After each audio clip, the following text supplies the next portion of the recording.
What is going on, everybody, and welcome to 3DHP. My name is Jerry. This is a Jerry Show. We're live on YouTube and Twitch. I'm here in Las Vegas, and congrats, Polymaker. You got an awesome live stream this morning. I hope everybody watching, hope you won something. I didn't, but, you know, it is what it is, and it was great to see my dog here. We have an air show going on in Vegas right now, so if you hear any booms or airplanes or Pipers or, you know, old-time planes back from World War I, thank you, Bill Overbot. Thank you very much. Welcome, everybody. It's on Twitch right now. We got 5 people on Twitch and total of 19 people watching. We stream each and every Saturday. We'll be going for probably about 3 hours today. There's a pinned post. If you would like to take a chance in winning a roll of Ziltech filament, fill out the post. It's the lower 48 states here in the U.S. for Ziltech. After that drawing later, we'll do one for Polymaker, which will be one roll, which will be worldwide. So let me pull in my guests in the back room and we'll get going. Hey, Matt. Hey, everyone. Hello, Kenny. What's up, man? Yeah, I can hear my house shaking, going boom, boom. Then their dummy bombs or whatever it is they're blowing up out there. Well, when you bought the house, 3D printed vision. Hello. How you doing today? when you bought that house, didn't you think, hey, I'm near an Air Force base? Oh, I knew that. I wasn't concerned about it. I could tell people it's either dead quiet up here or it's real noisy because jets fly straight over the house. So, hope everybody's doing well. Oh. Only what I saw the other day, there was like 6 of them at one time. Here's a link. If anybody would like to drop in, you're welcome to come in if you're a content creator or just a maker in general and promote yourself, show off what you're doing. Here's a link if you'd like to come in on camera. And Matt, and your wife didn't win anything? No way. Well, ain't that crazy? Definitely had to be rigged. Right? Well, I mean, what was it? You know, international giveaway? Yeah. Yeah, Polymaker printers. Yeah. I mean, you got better chances on a strip. So, yeah, I mean, it's nice that they did that. I'm not going to take that away. That was nice. But, you know, your chances of winning are slim. Tony Wright, hello. How you doing? Loopy, Matt's wife, had 1,120 entries. I think I had about 300 entries or something like that. At 50. I did some of those click here, click there, you know, do a survey. A couple to join the Crowley Discord for some reason. I was on my Discord monitoring it, and I clicked that, and it came up, and they wanted my email and password, and I didn't give out my password because I didn't understand why I need to give Crowley my password to log into their server when I already had Discord open on my computer. You need to stop. Go. Leave me alone. Go eat your food. And they must have changed the time for the giveaway too, because originally it said like 3 o'clock EST, which would have been, you know, later in the day for us. Yeah, when you messaged me that, I looked it up online and realized it was like between 7 and 9 o'clock in the morning. So I went in and scheduled my stream like normal. Simon Snow, hello, Mr. Diesel, how you doing? Oh, yeah, the other way. Yeah. Dance 3D Print UK.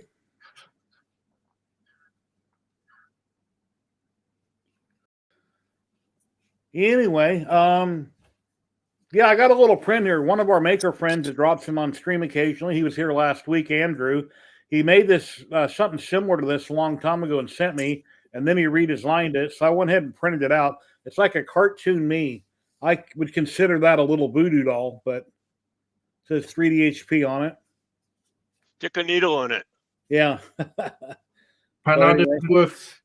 Yeah, put needles in it for a voodoo doll. Hey, Dave Gatton, how you doing today? Oh, I'm sorry that I couldn't make it last week because it was my birthday and we kind of were celebrating, etc., seeing family and all that. Yeah, Dave, I checked the amps from 0 to 48, and I put a meter on it, and then I went back to the dial on the Jimitsu machine. I turned it down to exactly 10 amps, checked it with my meter, and then I plugged it in. The spindle was surging, and the 5 lights on a Jimitsu controller were blinking. The blue lights were blinking on and off as it was surging. So I don't know why it was doing that. But I'll just give up on the idea of, you know, using that plug for that, unless something's wrong with that plug. Let's see. Chris Mink just subscribed for 30 more months. been subscribed for 30 months. Thank you, Chris. Hello, Derek.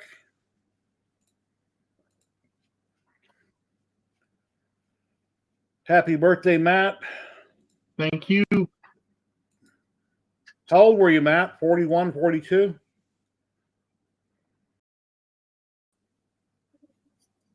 Well, Well, tell me. 46. 46? All right. Yeah, too old. Well, once you get over 50, it's all downhill. Let's say if I would be a farm animal, I would be already slaughtered for Yeah, food. not too bad. My brother's birthday is today. He's 69. And my sister got some bad news. What? Right before this call. Her stepdaughter, which has a kid that's autistic, down in San Diego, they got booted. So now my sister is going to be boarding them. His daughter and 3 kids. So in other words, because again, those are her stepdaughter. Uh-huh. And I guess she screams, the autistic kid, which she's in her 20s, screams in the middle of the night. So my sister being 72, just turned 72 in February. And then he's going to be 82 around Mother's Day. So yeah, not good. I told her, I called her back because she talked to Janice. I called her back. I said, make it temporary. Oh, and then one of her boys does fentanyl. So one's autistic and one does fentanyl. And he's flying in, and my sister paid for the ticket. Yeah. That's the kind of person my sister is. And I got my Sobel SV08 finally working. After giving up on it for about a week and going out in the garage working on the CNC, I came back in, I reran the software to try to reflash it, and then I got on Reddit and started looking, and I realized the reason I couldn't flash the board in the printer.config file, there's a Clippy folder or two addresses, one for the board and one for the hot end, and it said Clippy / blah, blah, blah. I had to change that word to Clipper. Once I changed it to Clipper, then it flashed. But then I had another error. So Thunder Keys dropped in on a private chat like we're doing now, but not online. And I found out that because I had a capital K, small LIPPER was a problem. I had all small letters and I had to make the K a capital on Clipper. Once I did that, then everything flashed and was done, and it was all hunky-dory. So right now, the box turtle sitting up there hooked up.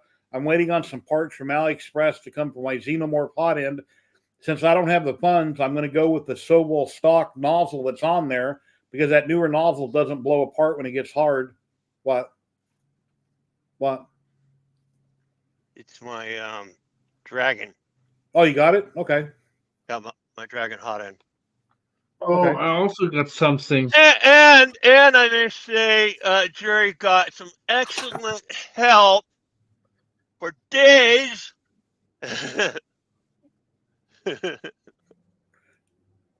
Panda, no. And anyway, after he helped me last week, or the original time trying to get help, I tried to tip him, and he $20. He said, no, just tip the Box Turtle Fund. So then I tipped the Box Turtle Fund. He sent me a link, and I sent them $20 since he's one of the developers for them. That's cool. So anyway, and here's a picture I wanted to show you so I can show you guys where I'm at on my CNC. Let's see, share screen. No, that's not yet it. Where's the picture at? Right there. Yeah, I put out another video a couple days ago, and I've got an arm. I've got some conduit down from Lowe's, and I got an arm there mounted on the side of the spindle, or side of the machine. And I got my working area is 1,300 by 1,300 millimeters. And I got the cord and everything up out of the way.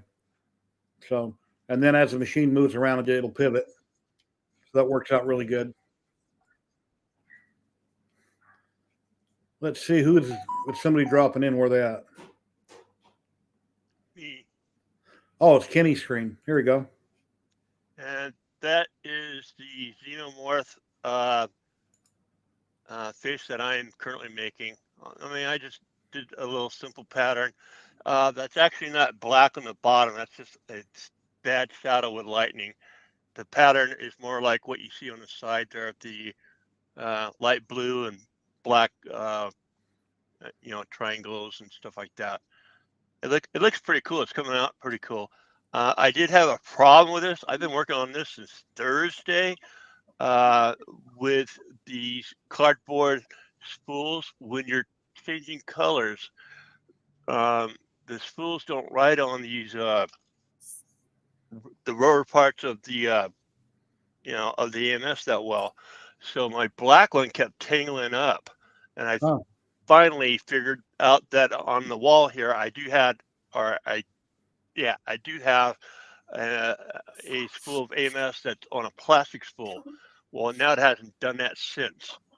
So I am going to make a 3D printed if I ever do color changes again on that thing with the cardboard spools. But yeah, I mean, everybody, we all like Polymaker, but man, the spools on color changing, it was a nightmare. I would have had, like I said, I started this Thursday, and I kept having, spool run out, and I said, as far as tangling, some of you guys probably would have tried to untangle it. I just looked at it and I just said, cut. Yeah. If you had a lot of trouble with cardboard, either re-spool it, which is a pain, or put plastic rings on it. Yeah, and my Silvo, I'm putting Demon on it right now, Demon macros. So I'm in the middle of that. And all those prices for the Xenomorph on AliExpress, I clicked on every one of those links and I went down through everything. And once it was in the cart, it was pretty spendy. Yeah. So, and then I decided the cheapest way to go was for me just to use the Sovol hot that's on there that I have, because I don't have the funds to put something else like that on it. Yeah. Actually, I got the hot in off the Amazon. This was cheaper on Amazon than it was Ali. So Ali is not always the go-to for price. And then so what is that? It's a Fotis Dragonfly that I won like a year ago off of another stream, or 6 months ago. And I think it's for an Ender, actually. It's not compatible with anything I currently have.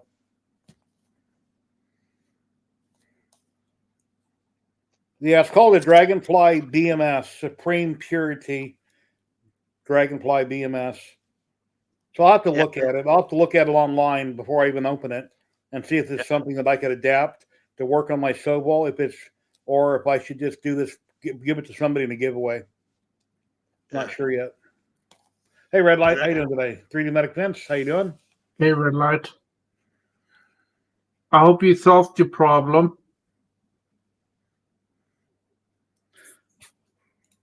Are you gonna put Demon macros on yours? Somewhat. Demon macros, are you gonna put them on yours? I have no idea what that even means.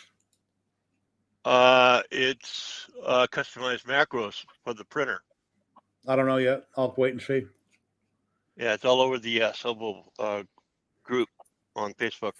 Yeah, now that I got the box turtle sitting up there and I've got it powered by the board, I have to get the software set up for it in Clipper. That'd be my next step. And I am upgrading my power. Look what I got from my lovely wife. Panda Nomi? What's that? Yeah, it's basically an AI. It's an AI, I think. It's something to monitor your printer. It lets you know when the print is finished, and it makes like happy faces or something when something is, when it's printing. Yeah, to UI. This face is going to have it. Version 1 and version 2. Mine's not Panda. It's not for the. Mine's not for the bamboo. Is that for your bamboo, right? Yeah. Bill Loverbot says it's a cool display. It looks cool while you're printing. Yeah, they're not very much.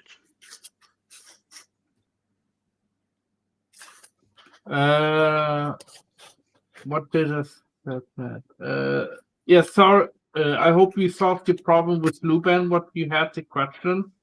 I tried to contact you, but I had no reply back, so I didn't know what to do.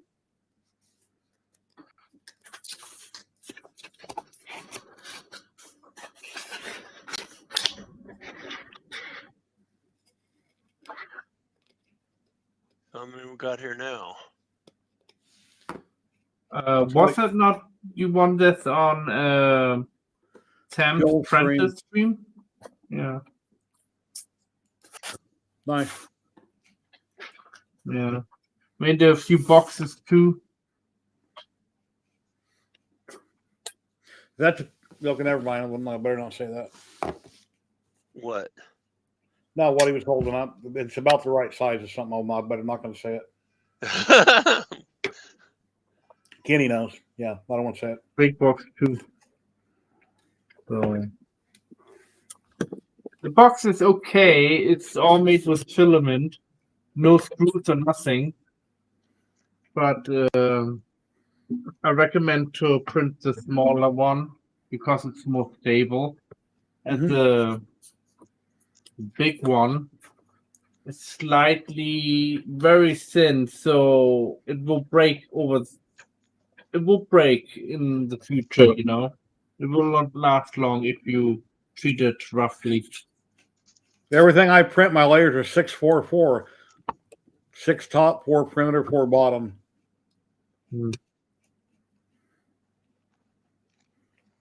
Yeah. I thought I had my colors locked in for my turtle when I get it. You know, decided in other words, but I don't know. You said you had to change yours. So what? I haven't even looked that close. What material does it have to be? Well, it's up to you, but I recommend ABS or ASA for most of it. But it's not subject to heat. But Strength. Strength. Well, Where the motors hook up and everything, it's just better. ASA on bamboo, I just used the ABS profile. I assumed somebody had mentioned that on one of the live streams, so I just picked the ABS profile and it printed perfectly fine. Hello, Jack. How you doing today? Hope you're doing well. Ooh. Let's see. Ooh. Which hot end is that? The Dragon. I don't have the nozzle in yet, though, because I just opened the box. Okay, the nozzle you can just unscrew to change them easily. Yeah. Okay, but cool. Yeah. Same manufacturer as the, Platis, or however you say that. I think they're a German company.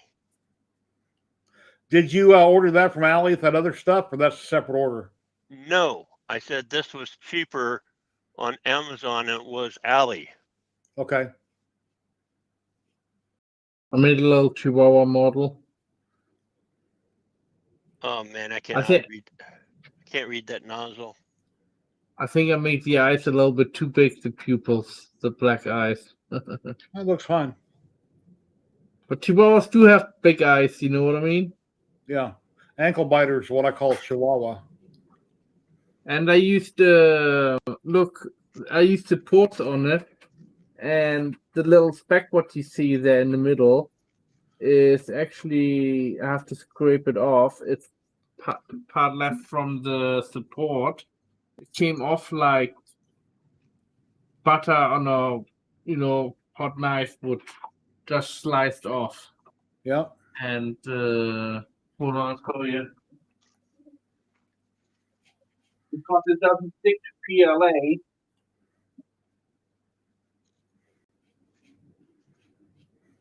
And chroma cray I used, and if you use that as support material on regular PLA, it will not stick together and it breaks off very easily. It's very good.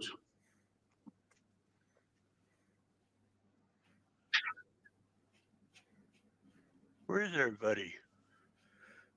Everybody's probably taking a break after watching Polymaker's live stream for many hours.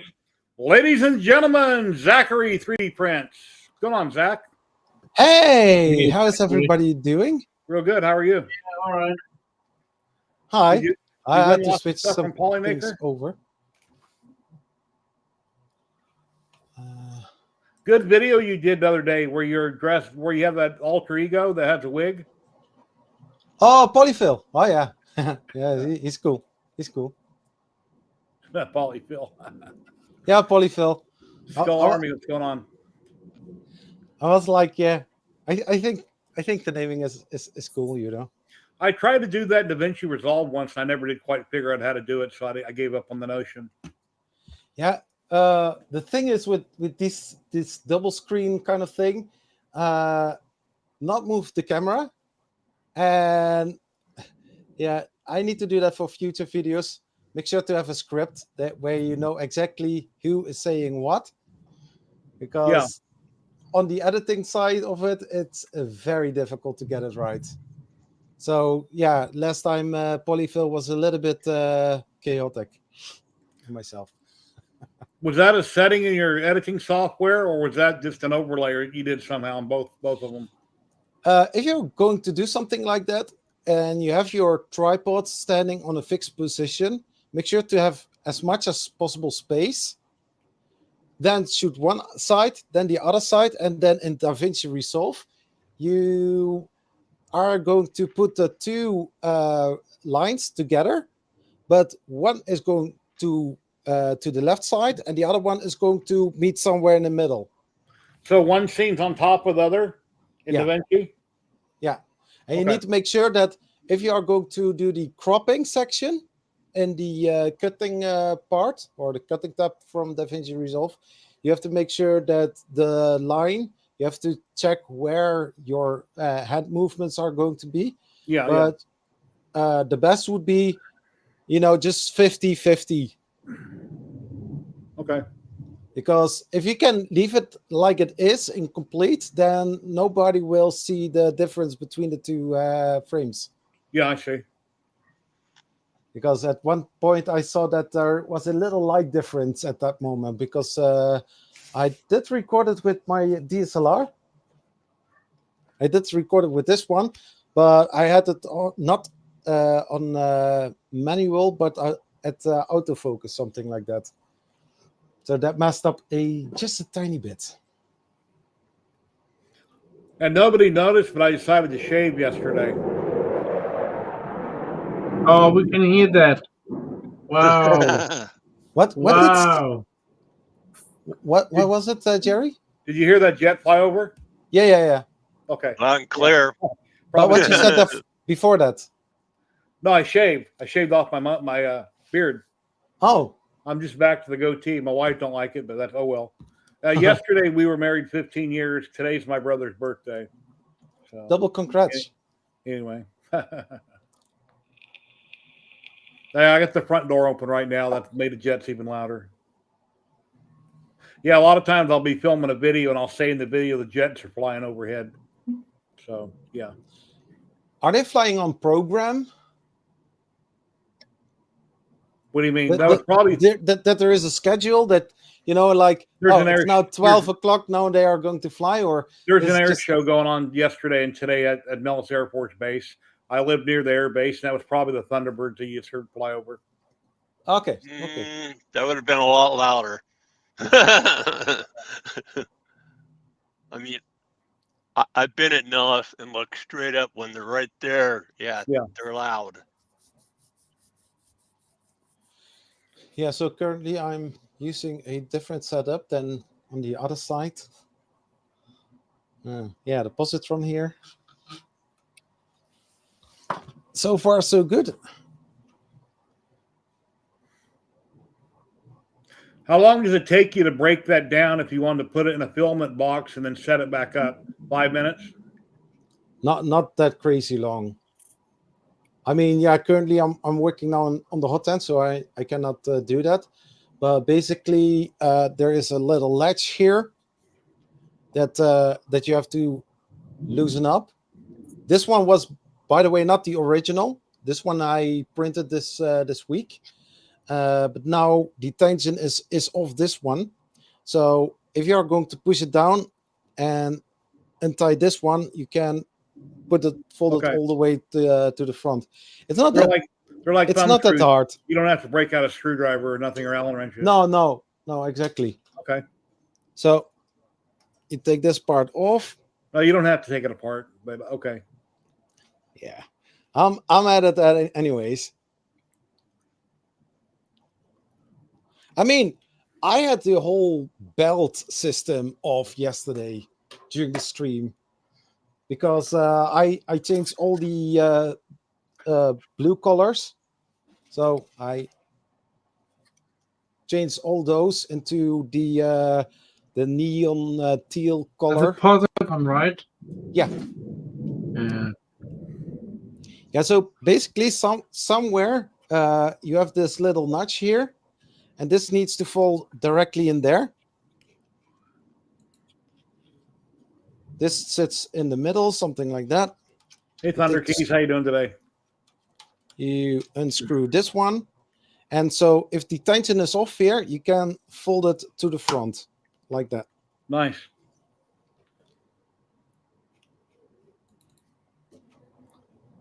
That's basically a positron in a nutshell. Red Lights Wonder, Kenny, did you get your truck done? What? Did you get your RC truck done? Yeah. I probably need to bring it out, but it's in the house. Okay. I mean, yeah, sort of. Because Jerry and I got, I got sidetracked with Jerry on us doing our printers. All the parts are printed. I just haven't put the doors on, but they're printed and ready to go.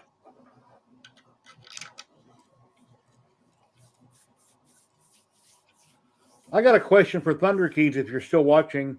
Since my Sobel is still stock with the stock hot end, it doesn't have a cutter. I ordered the parts from AliExpress so I can make the Xenomorph hot end and get that set up with a cutter. Not sure when that'll happen, whenever the parts get here in a week or so. I'll start working on it. But since I have the box turtle set up, wired, and on top of the Sobel right over my shoulder there, can I still go through all the firmware, get it up and running, changing and working properly until I get around to building the other hot end where it's going to cut filament? If I could completely set it up. I know once I get the other hot end up where it's got the cutter bit built in, I'll have to go back in probably and edit some of it so that it recognizes the cutter and that works with it. But yes, okay. That's where I'm at now, so I need to get done. I'm going to turn the camera a little bit down. It's a little bit high. Yeah, if this thing ever gets done, that's my next part. The housing for that. So after the stream today and tomorrow, that's what I'll be working on. And right now I got a piece of wood. I took the top hat, like you can see on Kenny's, the black part, and I've got that screwed down on mine, but I don't have any plexiglass or anything to put up there. So I've got a piece of plywood sitting up there and box turtle sitting on top of that. Yeah, this is better. Because it's turtle time. Turtle power. And cool. right now, my wife would say, "You're an idiot," when she seen me do that. So anyway, yeah, you should see me at Christmas time. If I go to Walmart, I could go down there, or even at Halloween, I like to push all the buttons on all the toys and you set the whole. Of course, it's fun. Why not? Why should it only be limited for children? You know. And she's like, "You're how old?" I said, "Yeah, I can act my age when I want to, and then when I don't want to, I don't." You can't do it without actually permission from an adult because you are one. Yeah.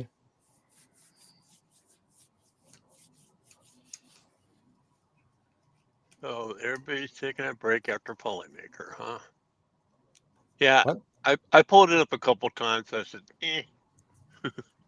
Yeah, Polyphils isn't happy that he didn't win the 5-year supply of Polymaker. No, 5 years. How much filament do you get, man? I said my printers are rolls. Hey, how many? 260 rolls. Oh, so there was a cap on it? Yeah. So if you had a print farm, yeah. Oh, That's still, 260 will definitely give you a nice startup. you could make quite a profit off of 260 roads if you have a print farm.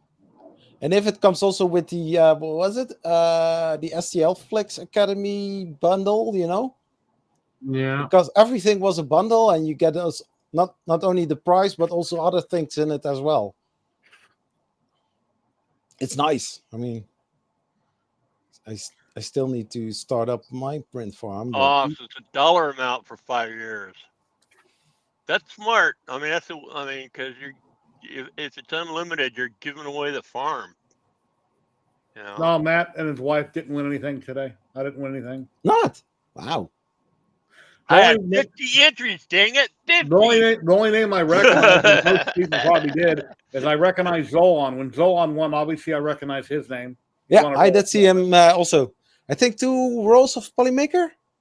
No, it was something like that, a filament. I don't remember how much. Yeah, One roll of filament. I saw Zolon with the icon. I was like, yeah, I know this guy.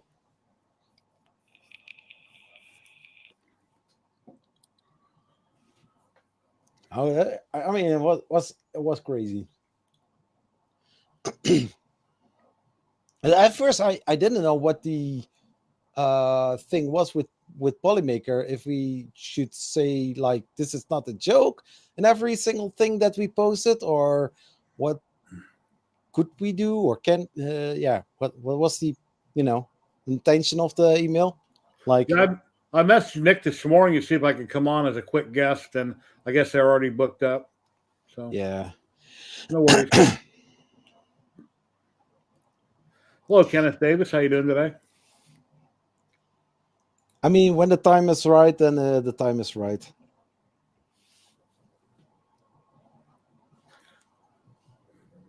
I mean, Joel and Sam Prentice and some others were not there, right? I only watched half of it. I seen Sam Prentice in chat. I don't know if Joel was or not. Oh no, that Sam Prentice was active on socials.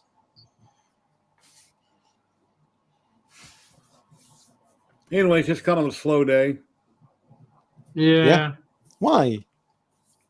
Oh, just a slow day for me. I'm not all excited and jumping up and down, and and we're kind of slow here, but it'll pick up. It always does every week. Easy going today. We have you here to entertain us. No, we entertain ourselves. Exactly. Yeah, I did see a video where Sam and Joel were together. I forget what the video was for, but I've seen that. Yeah, the death races, I guess.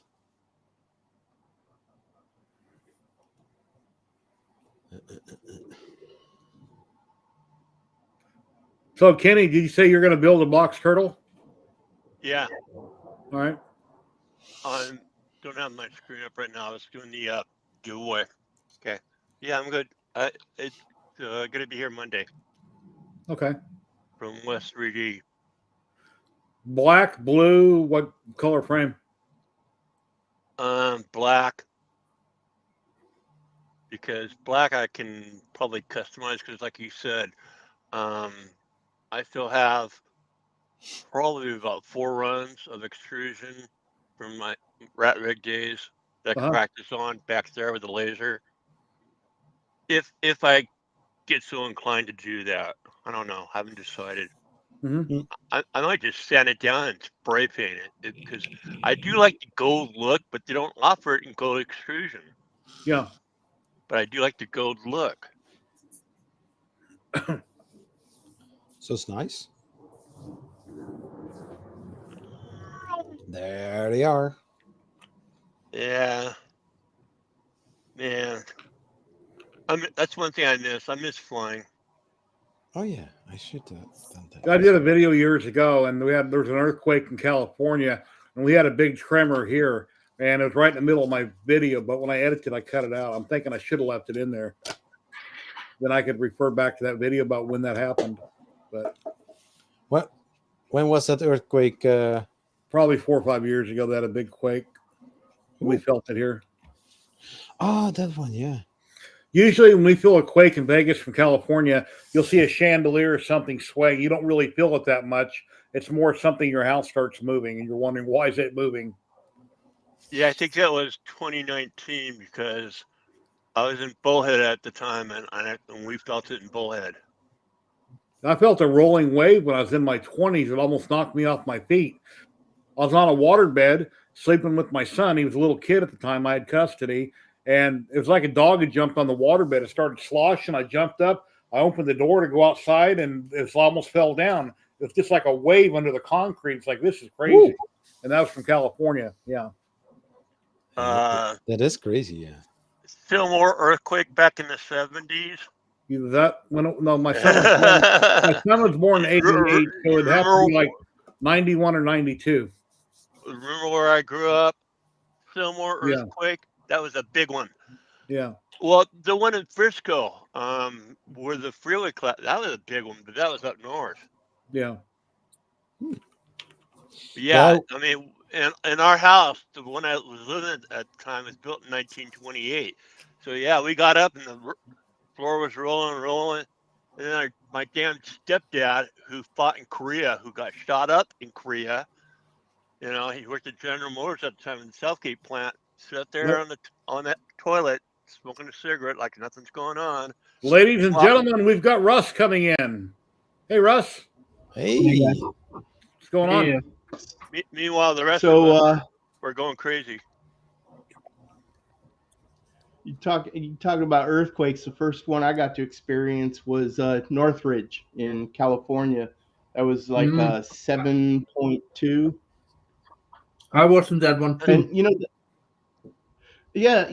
I mean, they're over within like 30 seconds, and you're thinking, oh, that's not too bad.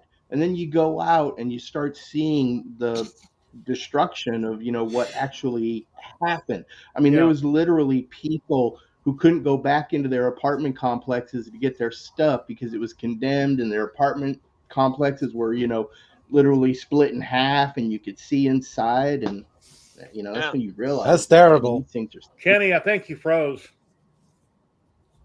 I shouldn't have. No, he's sitting very still. Your head's turned sideways, like you're looking at your door. Yeah, that sounds really crazy, Russ. We can hear you okay, though, Kenny. What the hell? The last time that we had in the Netherlands an earthquake or a tremor, basically, was in 2011. And me and my wife, we were sitting at our desk, and I felt something moving, and I was like, oh, that's an earthquake. It was like 4.2, somewhere like 60 kilometers away. It was not that big. Yeah, the one they just had in Malaysia, and that tower coming down. I've worked on a lot of towers on the Strip, and that tower crane came down, and then they come in trying to find survivors. There is no survivors. It's nothing. Trust me. It's concrete. It's flat. There's nothing. You're not going to find anybody under that. That's a damn shame, though. And then that other high rise, they showed everything inside going everywhere. I would get out of that building, leave all my stuff there, and I would never go back in the high rise again. Have somebody else move me out. I would never, ever go back in there again. And also not living close to an high rise. It's crazy. Yeah. Yeah. If you run out of a building, get away from anything tall that might fall on you when it goes down. Yeah. So with many of those buildings, I saw, the pool water slushing out and dropping down. I mean, if it was water, but it was crazy. Yeah, it's a good thing that window washer on the rope was on the corner of the building. If he would have been under that, when all that water was coming down, the glass and everything that was up there came down with it. So that could have taken him out, but he probably survived it. He was hanging on his basket. A lot of those buildings, they had to go and retrofit them because they had never experienced an earthquake like that before. And so they had to reinforce them, just in case they had something like that happen again. Yeah. And then that fire that they just recently had, they're saying that some of those places aren't going to be rebuilt for 2 years. Wow. I wouldn't rebuild there. Takes all time to repair. It's easier to destroy than to build. Yeah. And then they are going to rebuild again. I used to do a lot of demo and construction. You go into an apartment building, not apartment building, but a high-rise building or a restaurant, and you got to go in and demo it, bust everything out, jackhammer everything out. It's a lot of fun. It's a lot of, it's amazing how long it takes to build something. You can really screw it up in a matter of minutes. Yeah, it's You got crazy. a pry bar or sledgehammer. I can't remember what casino it was when I was in Vegas that they brought down, but I mean, it's amazing how they can bring those things down with such precision where they know exactly where everything is going to land. Yeah, they drill all the legs, they strip everything, they drill all the legs, and they put in dynamite and everything in them, and then they wrap them with chain link and then fiber on top of that. So when the columns blow up the legs, they don't go flying everywhere, and it just crumbles, and then the whole building comes down with it. Yep, straight down. Yeah. I worked on the Dunes project years ago, and they blew it up.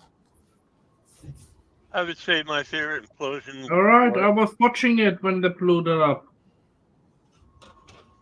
What's I that, was Kenny? right, I was right outside when they blew it up. Mhm. I was right across the freeway. Anyways, my favorite implosion so far, I would say would be the Landmark. Oh, yeah. That was Yeah, they cool.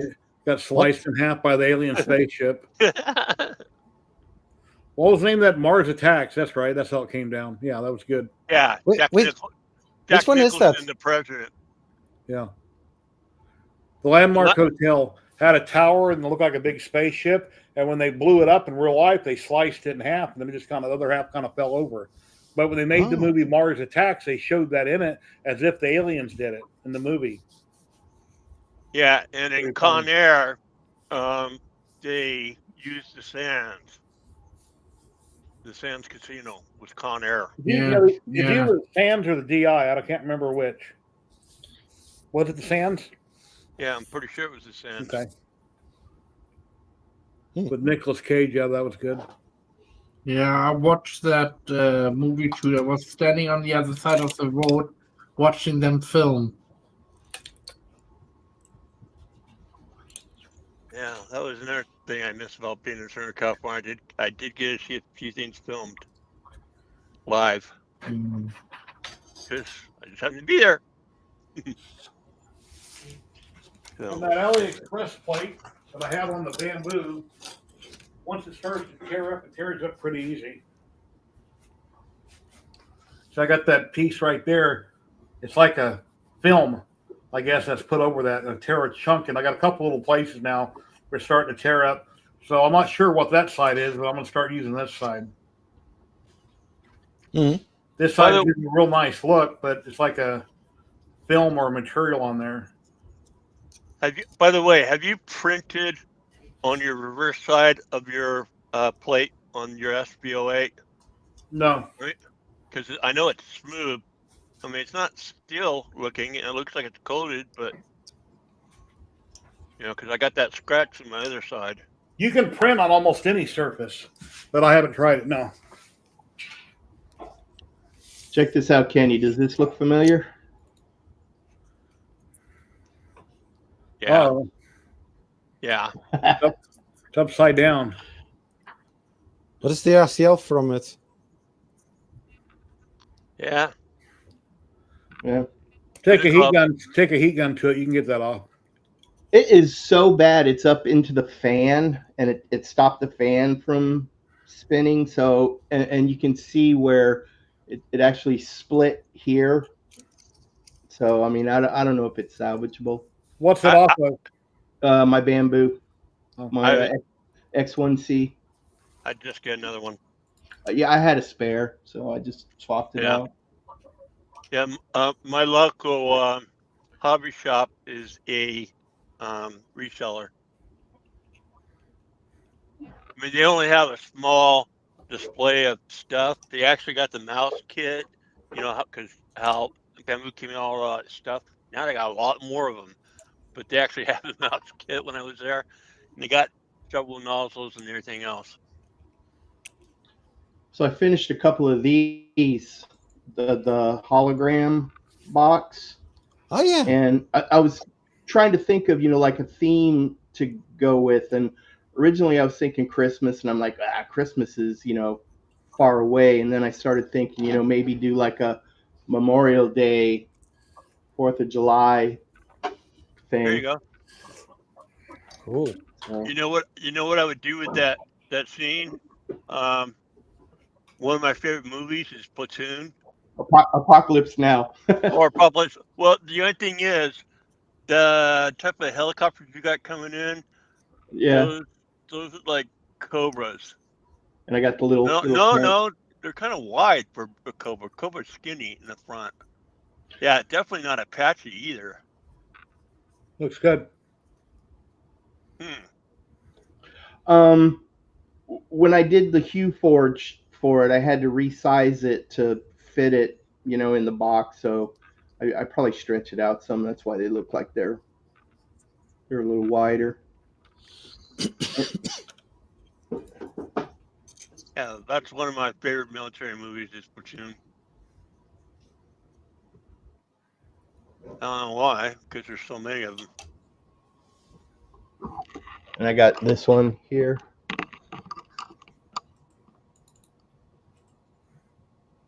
That's cool. Ooh. And then the thing about this, when I did them last weekend, and I actually finished this one not knowing that it was the anniversary of Iwo Jima. What is this? I got the. What is this? Of course, I can't go full off gunny, guy the jetty. What is this? That's looking cool. Private pile.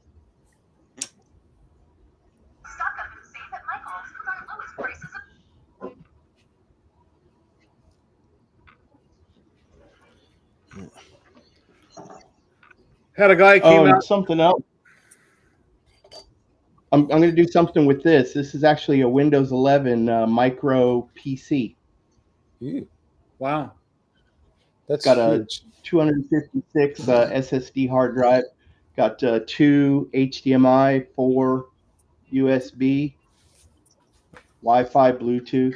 That might work So for my CNC. If I got a touchscreen monitor for my CNC and plugged it into that, I wouldn't have to have a tower in the garage. I could have that right at the CNC. It will work for your CNC, and Thanks, I got Ross. it on Amazon.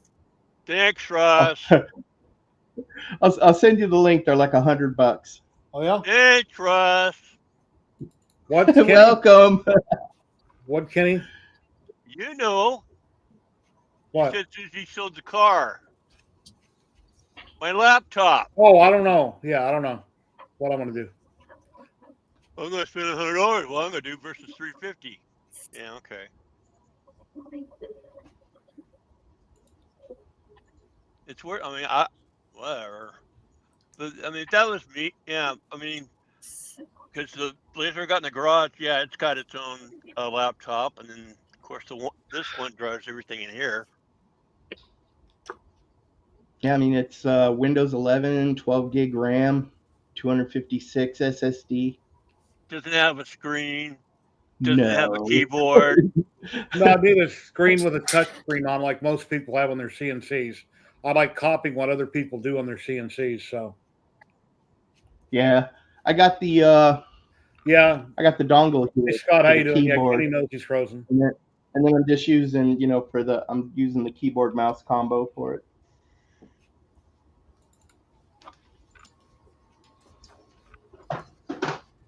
Then I got this here. This is actually a laptop SSD drive. And it's 256 gig SSD. And you can get the adapter for like $10. So you can plug it, USB into your PC. I got something similar to that. It's smaller. It hangs behind my PC now. It's an extra drive that I've got plugged in to USB. I think Kenny's rebooting. He'll probably be back.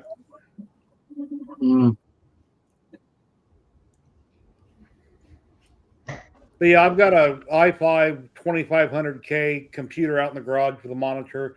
I got a 30-foot cord that runs from one side of the room over to my CNC, and then I got a wireless mouse. Whenever I want to control my CNC, I've got to put my mouse button on the screen on what I want to control, walk over to the CNC, and then I click the button while I'm watching it do that. And then I go back across the room, put the mouse on something else, and walk It's over to good. fine tune it. So I'd rather have a monitor right there mounted to touch screen with a mini computer. That way the program I'm running can be on the mini computer right there at the computer. Hmm. Yeah. Not only need it to run I got the a- basic program.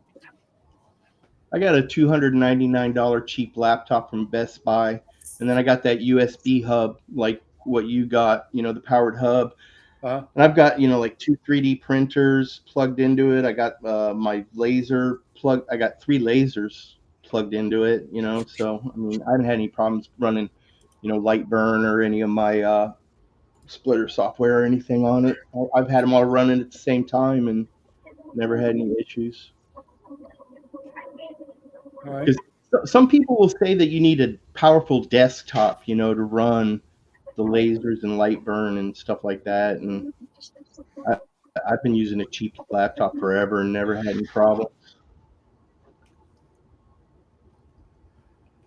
Yeah, as far as the software, I got on my computer here in the house, this one, and then I put it on a thumb drive, USB stick, take it out in the garage, plug it in another computer, and then I run the software to run the CNC.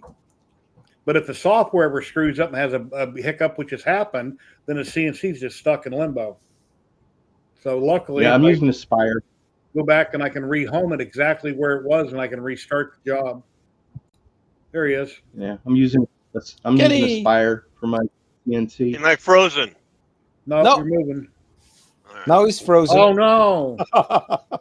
Now he's frozen. Oh no! Oh, you were for a second. Oh. No, you were for a second. Your hand was up in there, so I made you big, and then it moved. Okay. All right. Hey, he's back. So I did one of these April PC Fools. Van Lit. Hello, hello. Hmm. Jester. Nice. Yeah, April Fool. I'm trying to come up with one for every holiday. Mhm. And stuff like that. Basically, and even the hologram boxes and those lights I was showing you, like the Star Wars light and everything.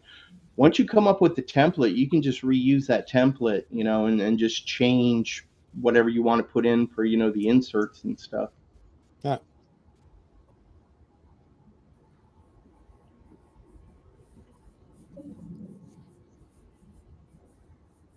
Go away, Twitch.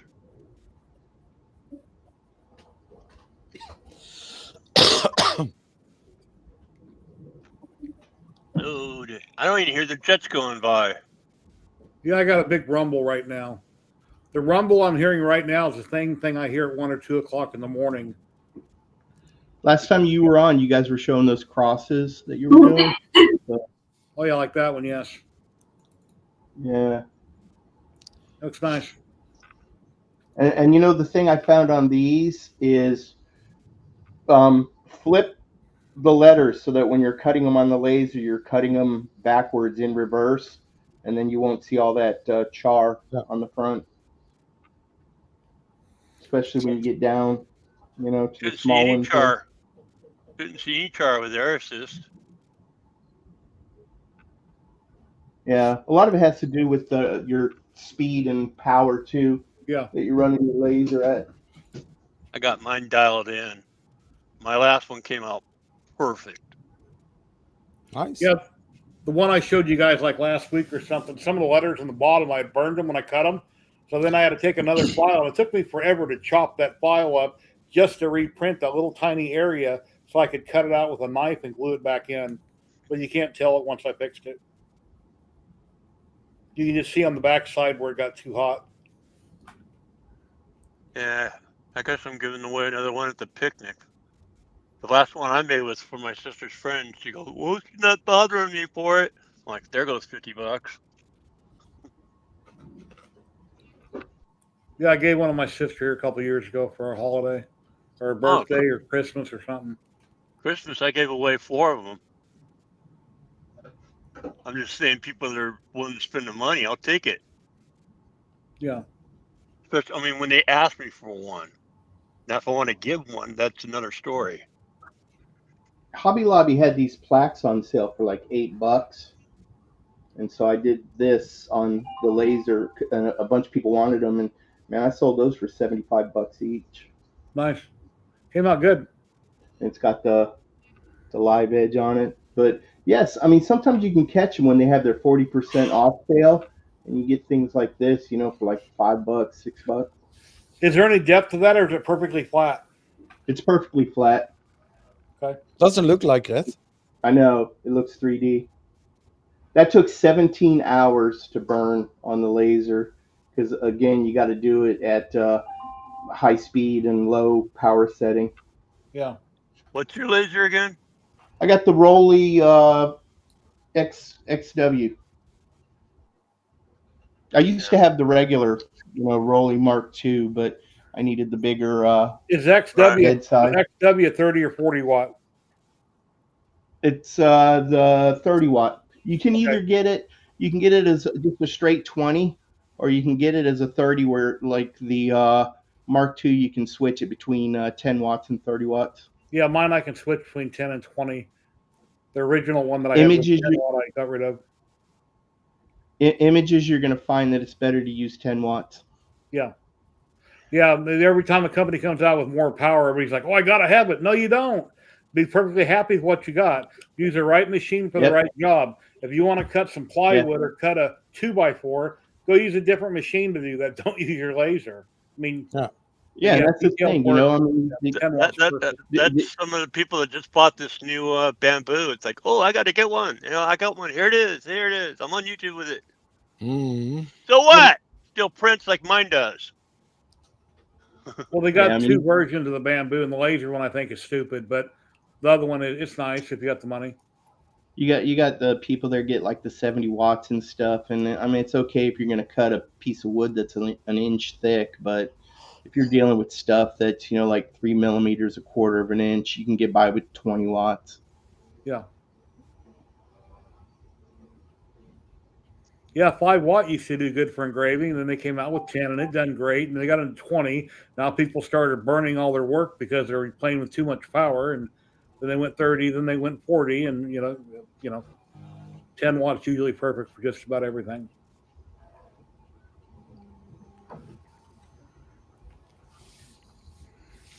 My sister just got fiber yesterday, where she lives here in Vegas, through AT&T, paying $50 a month because her Cox cable was going way up.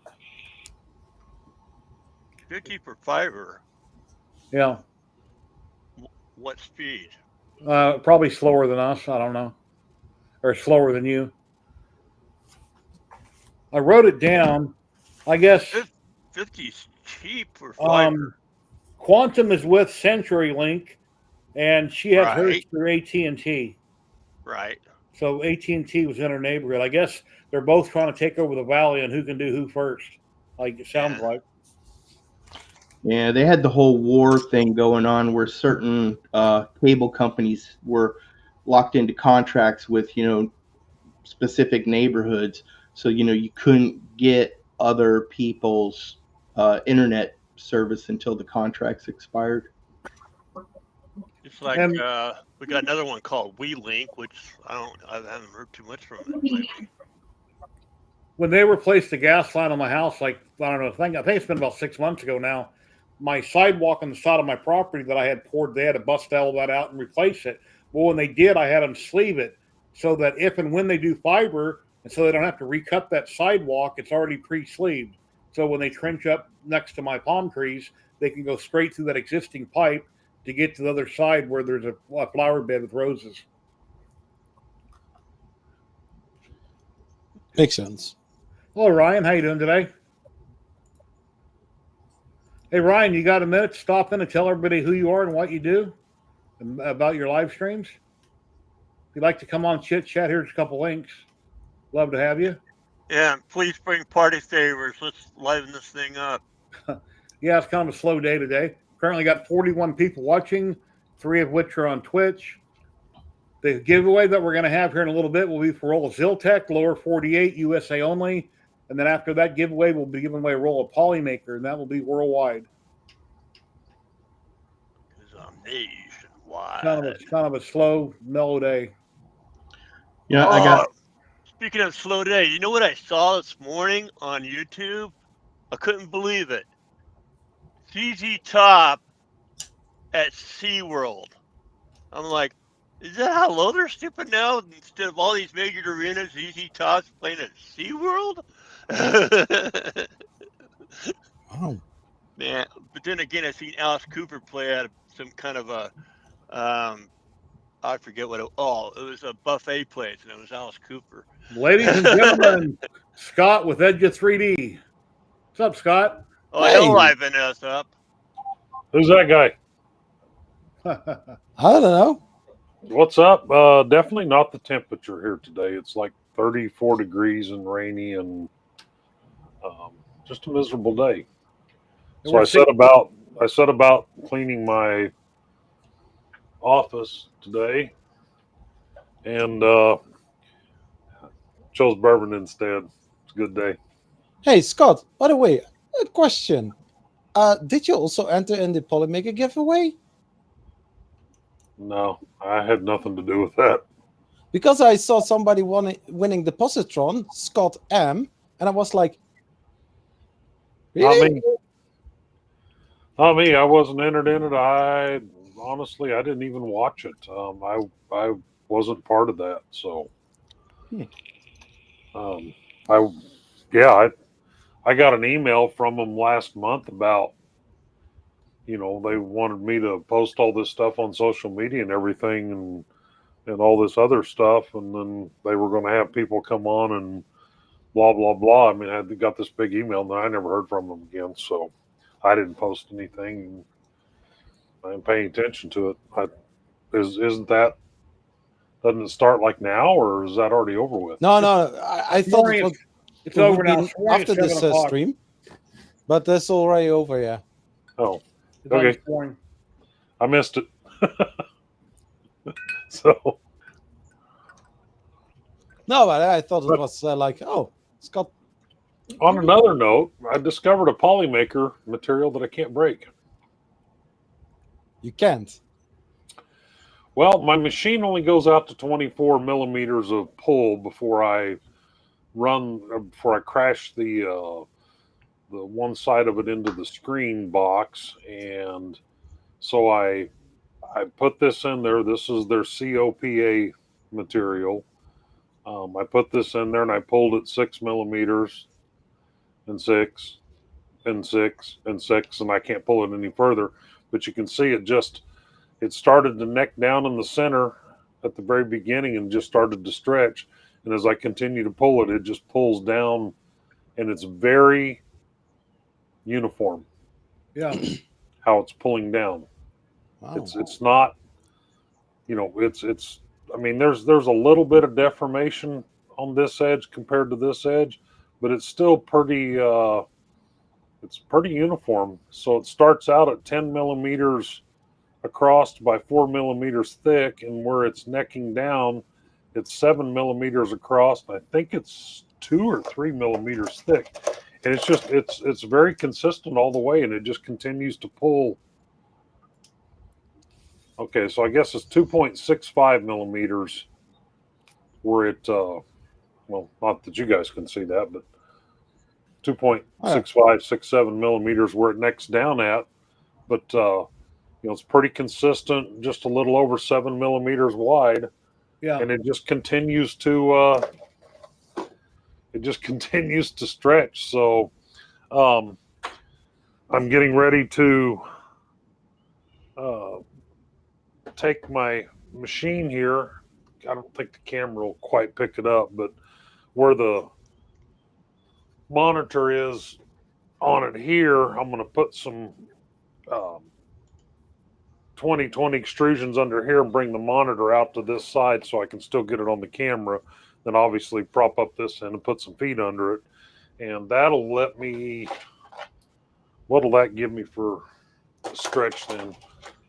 I really wish Overture would still send these with Overture. If you're watching this, these rulers that you used to send, and these little build plates that you used to send, I'm running low. I'm down to like 20 of these, and I'm down to like 10 of these from several hundred. So, or, put them on your website for sale. I'll buy them by the 100-pack. Anyway, I could possibly pull out to probably 70 millimeters by moving this. Obviously, I got to change the programming on my computer over there, my Arduino. I started to move everything over to a Raspberry Pi, and Raspberry Pi and I don't get along. So, but I can change the programming on my Arduino, and I can. I have an extra button on there that I no longer use, and I can have that. I can have one test button that just cuts off at 6 millimeters. Then I can add a second test button where it runs it until I push the button again to stop it or detects a break. What type of filament is that? You said you're having trouble breaking? Polymaker COPA. Copa? Okay. Yep. It's so on this test, I haven't done a layer adhesion. Let's fire it up here. I haven't tested the layer adhesion on it. I know in the past layer adhesion on the hooks, it wouldn't break. The hook would literally just do this until it finally just popped off the tester. So, and I gotta adjust the machine here because I was doing some stuff with it earlier, so it's not where it needs to be to run this test. They're actually So good way out there. Back it up here, and I'm just playing with the button here. Can I get this camera? Is this camera left bench overhead? I had some cheesecake ice cream that was good. It was like vanilla and strawberry, and had like a little bit of a graham cracker in it. It was, I think, Blue Bunny was a brand at Walmart. That's Wells is actually the brand. Blue Bunny is their product, but it's Wells that makes Blue Bunny. Okay. All right, so let's do this. You won't be able to see the screen here, but that gives you a little better view of. And please, no comments about how clean this area is. I know I'm overdoing my cleanliness. Yeah, man, that's spotless. Isn't it? Yeah. Wait till you see the rest of the office. All right, there we go. You should see mine. So let me zero it. We'll preload it. All right, there's our 5 kilogram preload on it, and nope. Come on, go. Wear safety glasses. So you're okay with Adrenal, but the other one kicks your ass, huh? For what I'm wanting to do, Raspberry Pi and I are not agreeing on this. So we're at 45, 50 kilograms. There we go. We broke at 56.3 kilograms layer adhesion on that COPA. I got to write that down too so I don't lose that. And this is unannealed. You're supposed to anneal it for, I believe it's 8 hours at 80 degrees or something. Man, I just had an idea where we can make a killing, Scott. Let's make this like the horse races where we can bet it when's it going to snap. Yeah. We get all the details. We get all the details, and then we bet on a on a Hey, we'll run one more on that. So, all right, you knew where the first one broke out. Where's the next one going to break out on layer adhesion? And again, this is unannealed. This is supposed to be annealed at. Let me Hey, Dave. adjust this a little bit more.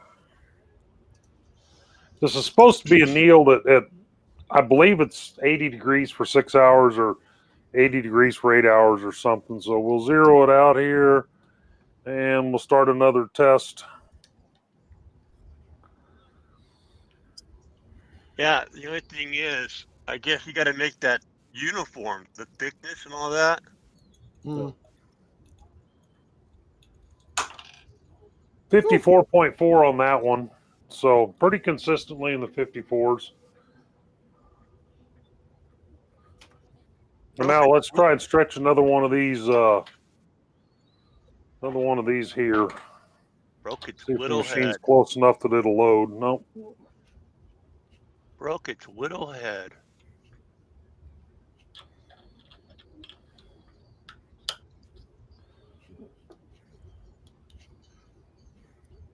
So that's got to be it. I'm just All trying right, to so figure out. this is pulling the piece is printed flat, so all the it's printed with all walls, so it's pulling just against the material itself. So what do you think it's going to be, Jerry? You want to bet? What do you think it's going to be? 51. I'd go a hell of a lot higher than that before it yields out. It's not going to break; it's just going to yield. 72. I mean 62. This is testing the strength of the material, not the layer adhesion. We're at 100 kilograms now. Oh,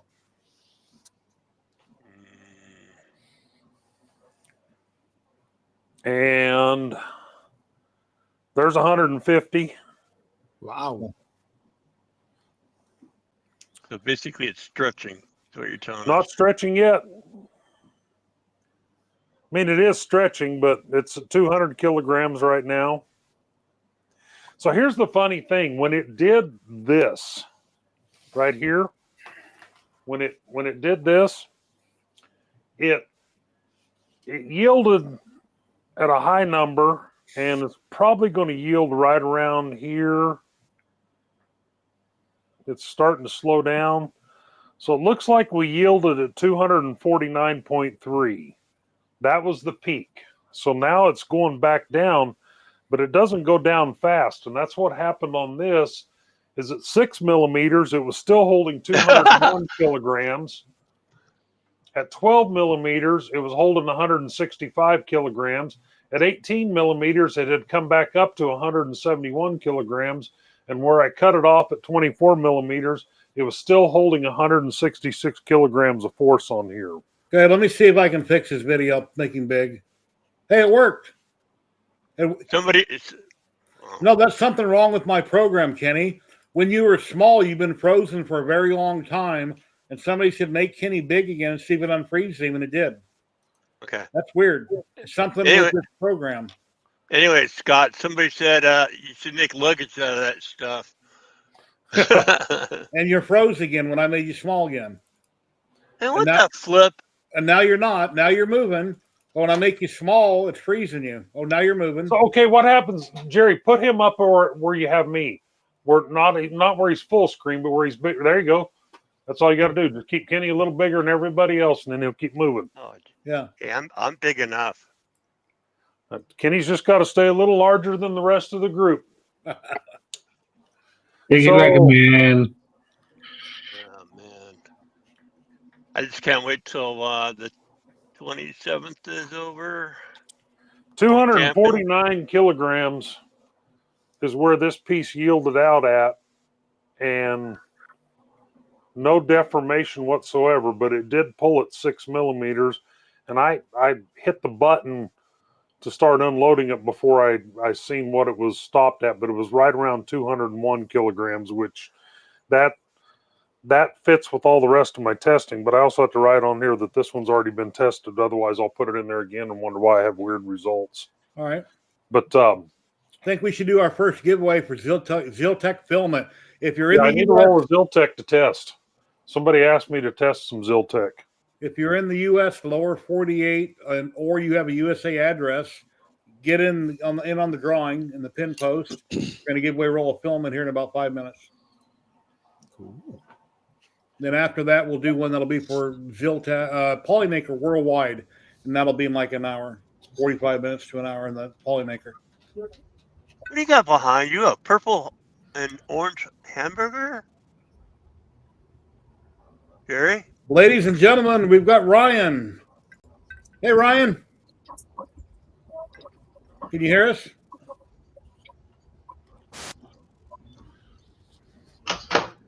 And he froze. That's weird.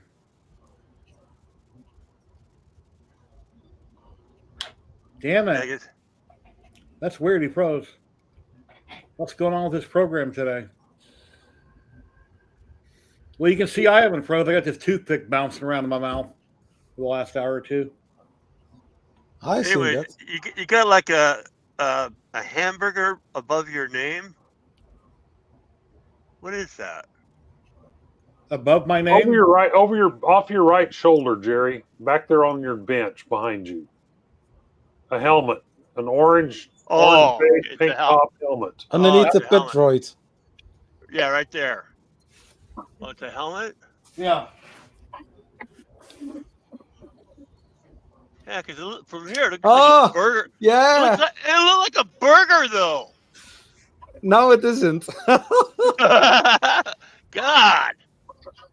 Panchroma Polymaker. Didn't it look like a weird looking hamburger? Yeah. With lettuce coming out the side? Yeah, exactly. Yeah. But it was also the thing that was standing in front of it, obstructing a little bit.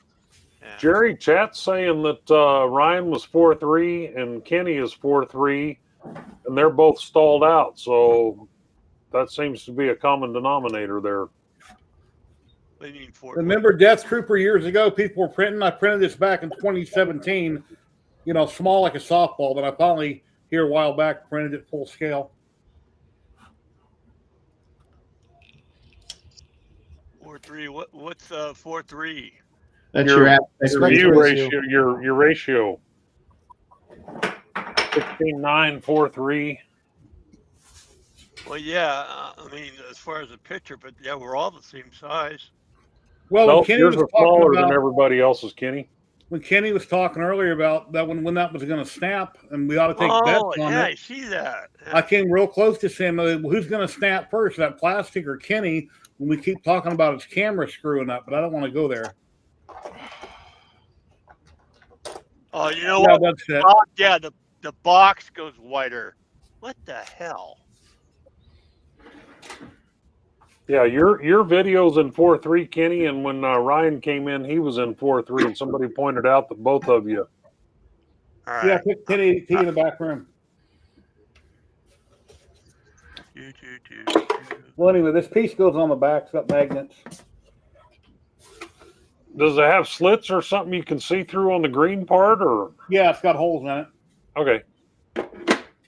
It prints out with little tiny holes in the whole thing. So you're going to go walking through one of the casinos with that later and have your wife filming you as you walk through and get people's reactions? Yeah. How's that? And here's the Stormtrooper helmet I did. In the filament from Trevor, with a R3D. There's two different kinds of rainbow, different kinds of rainbow that he had. There's two different types there. Printed out, I think, 105%. That's really good. I got a big ass head. They still have a Star Wars bar at the Hilton. Yeah, I remember that. You had issues with that one printing, didn't you, Jerry? I'm thinking Star Wars, Star Trek at the Hilton in Vegas. Yeah. Star Trek experience was cool. What, Scott? You had trouble with that one printing it, didn't you?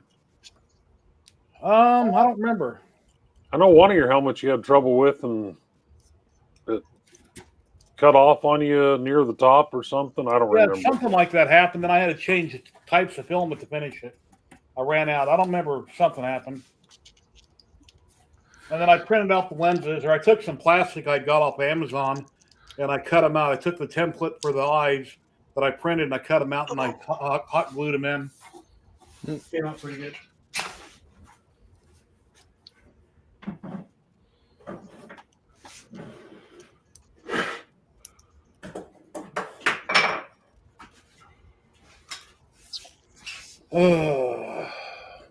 Ronald McJerry, yep.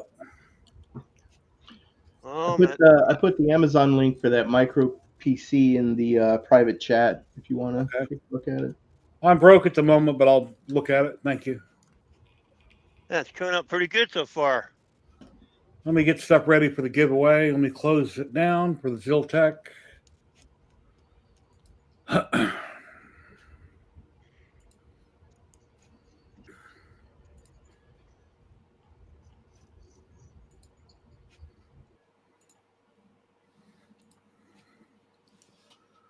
Okay, 1 second.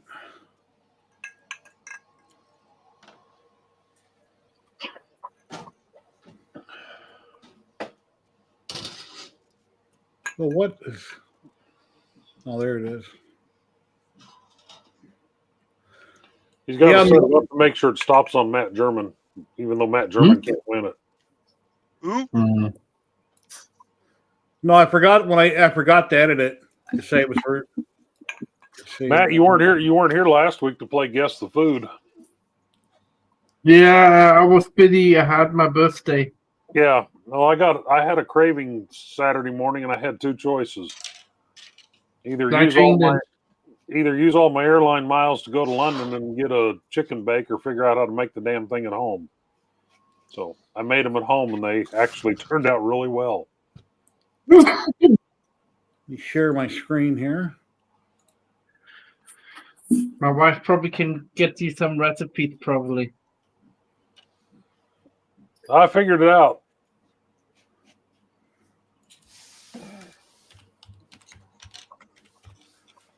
Hey, chat, give me a number between 10 and 20, the fifth person. Yellow.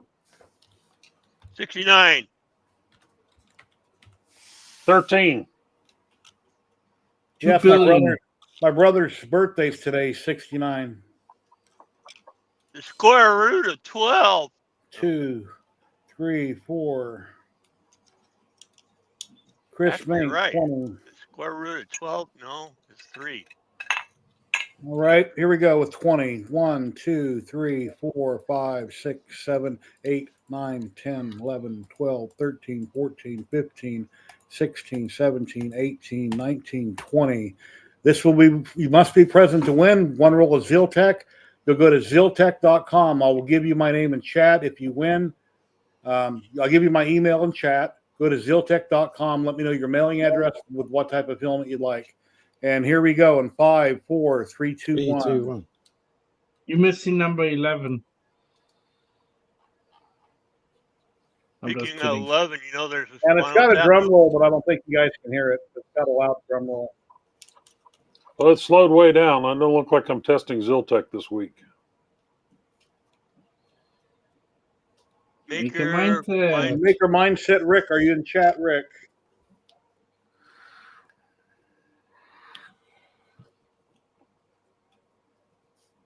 Yeah, he's Yep. in there. He just answered, Jerry. Yep. All right. Here you go, Rick. Here's my email. Go to ziltech.com, zyltech.com. Pick out a type of filament and let me know your mailing address here in the U.S. and what you like. I'll let my rep know, and they should get it shipped out to you Monday.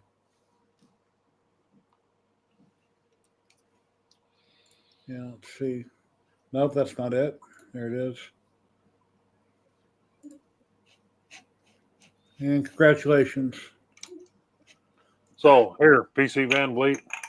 It was a manly drink. Now it's just a nice cube. But I'm going to fix that here in just a second. As soon as I find my OBS.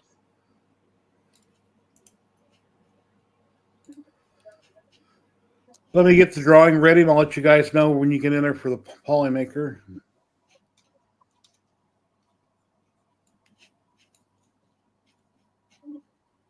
Had a guy come out and test drive the car. When was it? Yesterday or the day before? I think it was yesterday. And he was gone for like 40 minutes. Said, "Oh, I want to take it out on the highway and drive it." So, okay, whatever. And of course, when he came back, first thing out of his mouth is, "Well, I got another one to look at, but thank you." So, yeah, that means bye. If you want it, you want it. If you say you're going to come back because you have nothing to look at, that means no. You let somebody take it without your supervision? I don't go with people and they test drive something when I'm selling it. I held on to his keys to the Hummer and I had his took his picture. Okay. I always keep some kind of collateral. He All right. He wanted to show me his ID. I could have taken a picture of it. I didn't. All right. As long as you had collateral. But he's a Hummer, huh? A Hummer, and It was his aunt's Hummer, but yeah, it's kind of funny. You want to buy this car and you're driving a Hummer? Well, it's his aunt's vehicle. She's the one that had called me about it prior.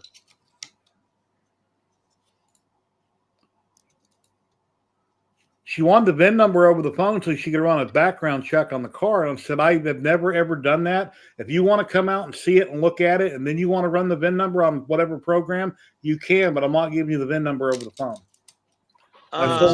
There's actually no harm in that.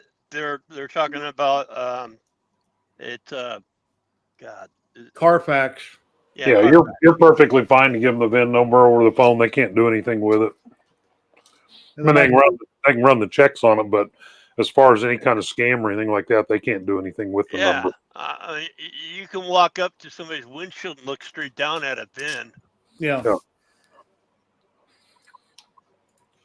I used to have to do that. It's like people that hide their license plates when they take videos of their car. I'm not sure what they think they're hiding, but they're not really hiding anything. When I post that, I blurred out the plate number when I posted it. PC Van Vliet, the problem's cured. Oh, fine. So I'm thinking the guy was gone long enough. He could have went and committed a crime, dropped the evidence off. He leaves, and then they come back out and arrest me. But I had it for sale. I had a picture of who did it, so I could probably get off the hook. Was he as big as you? Does he look like you? Has No. the same shape as you? No. Don't worry. You know, you have a legal ad in the newspaper or online where you advertise your car. He saw it, and now what you need to do is show that to the cops, and they will let you go. They all need to do some background checks. And Yeah, I've probably sold gonna like take you 60 out for vehicles DNA in my check. lifetime. I used to flip a lot of vehicles when I was younger, so I'm not worried about it. It's just nowadays people are different. Mm. Okay, we'll start the game up again.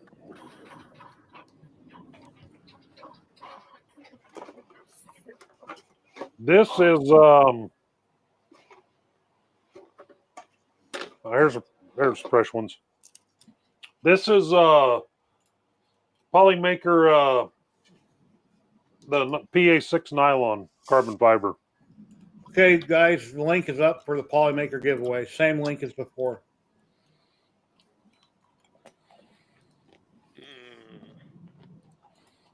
So that's probably going to be triple digits.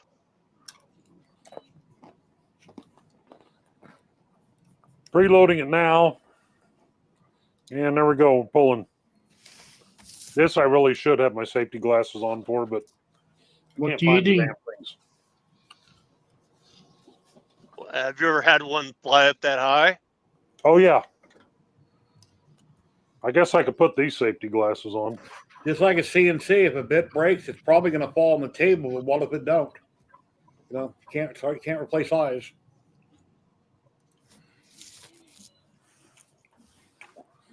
We're at 125 kilograms. Hey, I guess they're right. Triple digits.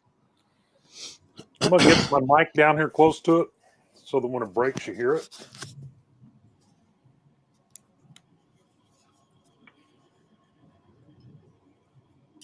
There's 250. Had enough? Okay. Hello. No. You're just in time for the Polymaker giveaway. And there's 300 kilograms. We still haven't broke. I'm going to stand back a little further because this is going to go like hell when it does. Very welcome, PC Inlet.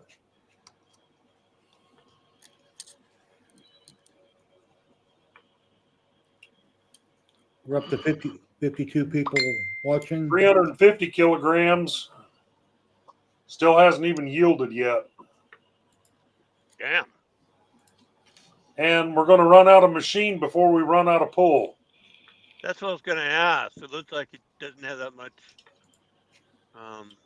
And 376. So let me go ahead and pull it again. It dropped back a little bit there to like 350 while I had to restart it. But now we're at 380. But question wouldn't be the no. There it went. God, 388.5 kilograms, and it you can see how it shattered there. That was a Scott, did I see you jump? yeah, I did jump. I I did jump actually. You know, I got to find my magnet here. It's like you're watching a scary movie. You know what's going to happen, but then it jumps out at you, and you jump out of your seat too. Exactly. You know what's going to happen, but it, yeah. So it, pretty impressive break here. It did break up near the end of it, but I don't know how well the camera's going to pick that up because I don't have the lighting in the right place. But looks stranded. Yeah. that was just the bottom layer where it's stranded. I mean, there's some more. I have a video microscope on order so that I can start getting a lot more detailed micro views of these after they break to examine the break on them. But so there you go. That was fun. We got to do it again now. Problem is, it's going to take a minute to reset the machine because I got to back it up 6 millimeters. Yeah, Jerry and I both have one when we're doing coins on lasers. Here's a set that just came out of the printer. What type of material should I use from SB08 for the top and the back? I don't want where I'm not going to have clear panels. What kind of material should I use for it? You don't want clear panels, or you do want clear panels? No, on the top and the back, I don't need clear. I would use like ACF, the aluminum composite board. I don't know where you can get it at there in Vegas if you can, but you should be able to cut it with your CNC. Otherwise, if you can get DXF files, you can order it from Send Cut Send already cut. And I actually think they have a place in Vegas, don't they? I don't know. But they probably have everything here in Vegas somewhere. No, Send Cut Send has 2 places that they do stuff, but ACM. PC Van Vliet got it there. ACM's the name of it. It's aluminum sheets with a composite center. Hey guys, Holds heat really well. Holds sound pretty well. What, Matt? I'll be right back. Okay. Amazon All right. sells it. All right. Here we go again. And I didn't even write that number down last time, so. It's 3 something. Yeah. 380 something, I think. Letting it go, see what happens. Where's Amy today? I don't know. Not sure.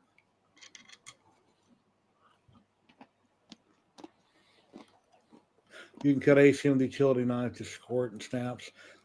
It needs to be something fairly rigid, so if I put it on the top of the printer, dropped it in a slot, if I put weight on it, it wouldn't collapse and bend down. That's what you need, ACM. Okay. Something pretty rigid.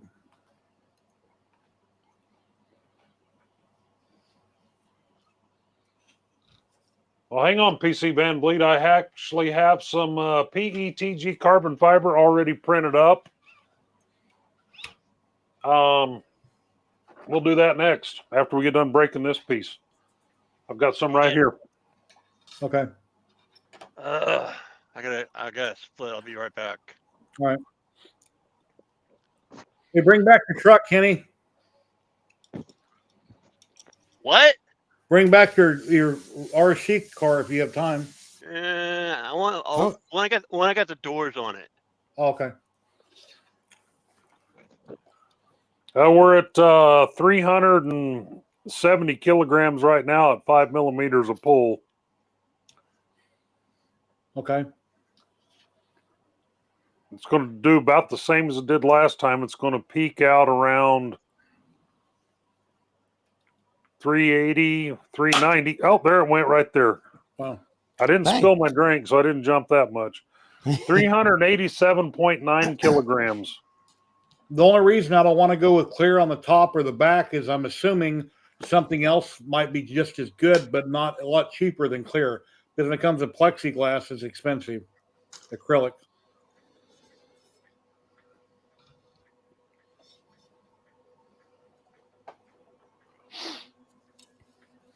And if I want to really be a hillbilly about it, I could leave the wood I have sitting up there, just cut it down to an exact size and drop that 1/4 inch in there. But I don't want to do that. I don't want to use plywood. All right, PC Van Vliet, this one's for you. It's Polymakers PETG carbon fiber. We'll see where it breaks at. You want me to full screen this in case you want to save the footage for your video? Nah, it's all good. I'm running this through OBS Studio. It's recording everything anyway. Okay.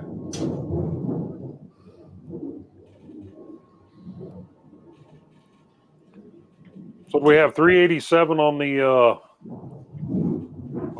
PA6. What are we going to have on the PETG carbon fiber? Come on, Kenny, give us a number.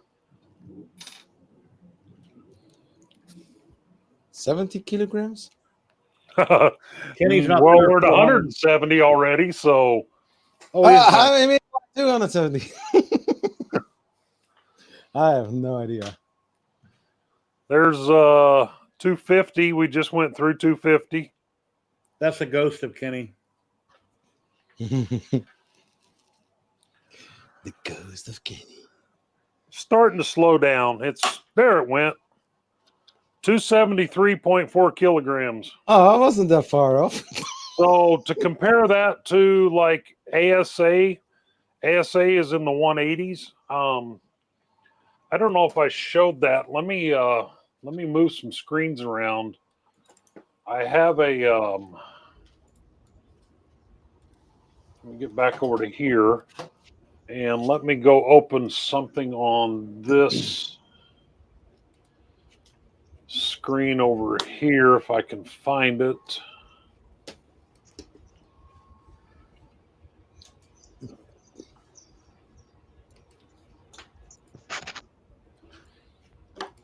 I forgot I do have something to show. Hey, Betty Boop. How you doing? That's my wife. She's in chat now. Jerry, make me big. All right, so winds up, I am going to our annual hometown picnic out in California at the end of this month. So, can you guess what our high school colors are? Blue and I think yellow. Oh, that's actually purple. Wow, why is it blue? That is strange. Why is it blue? Because you have a giant blue toolbox in frame, and you're going to color correct to that. Okay. Scott, are you sure it's not a purple one then? The toolbox?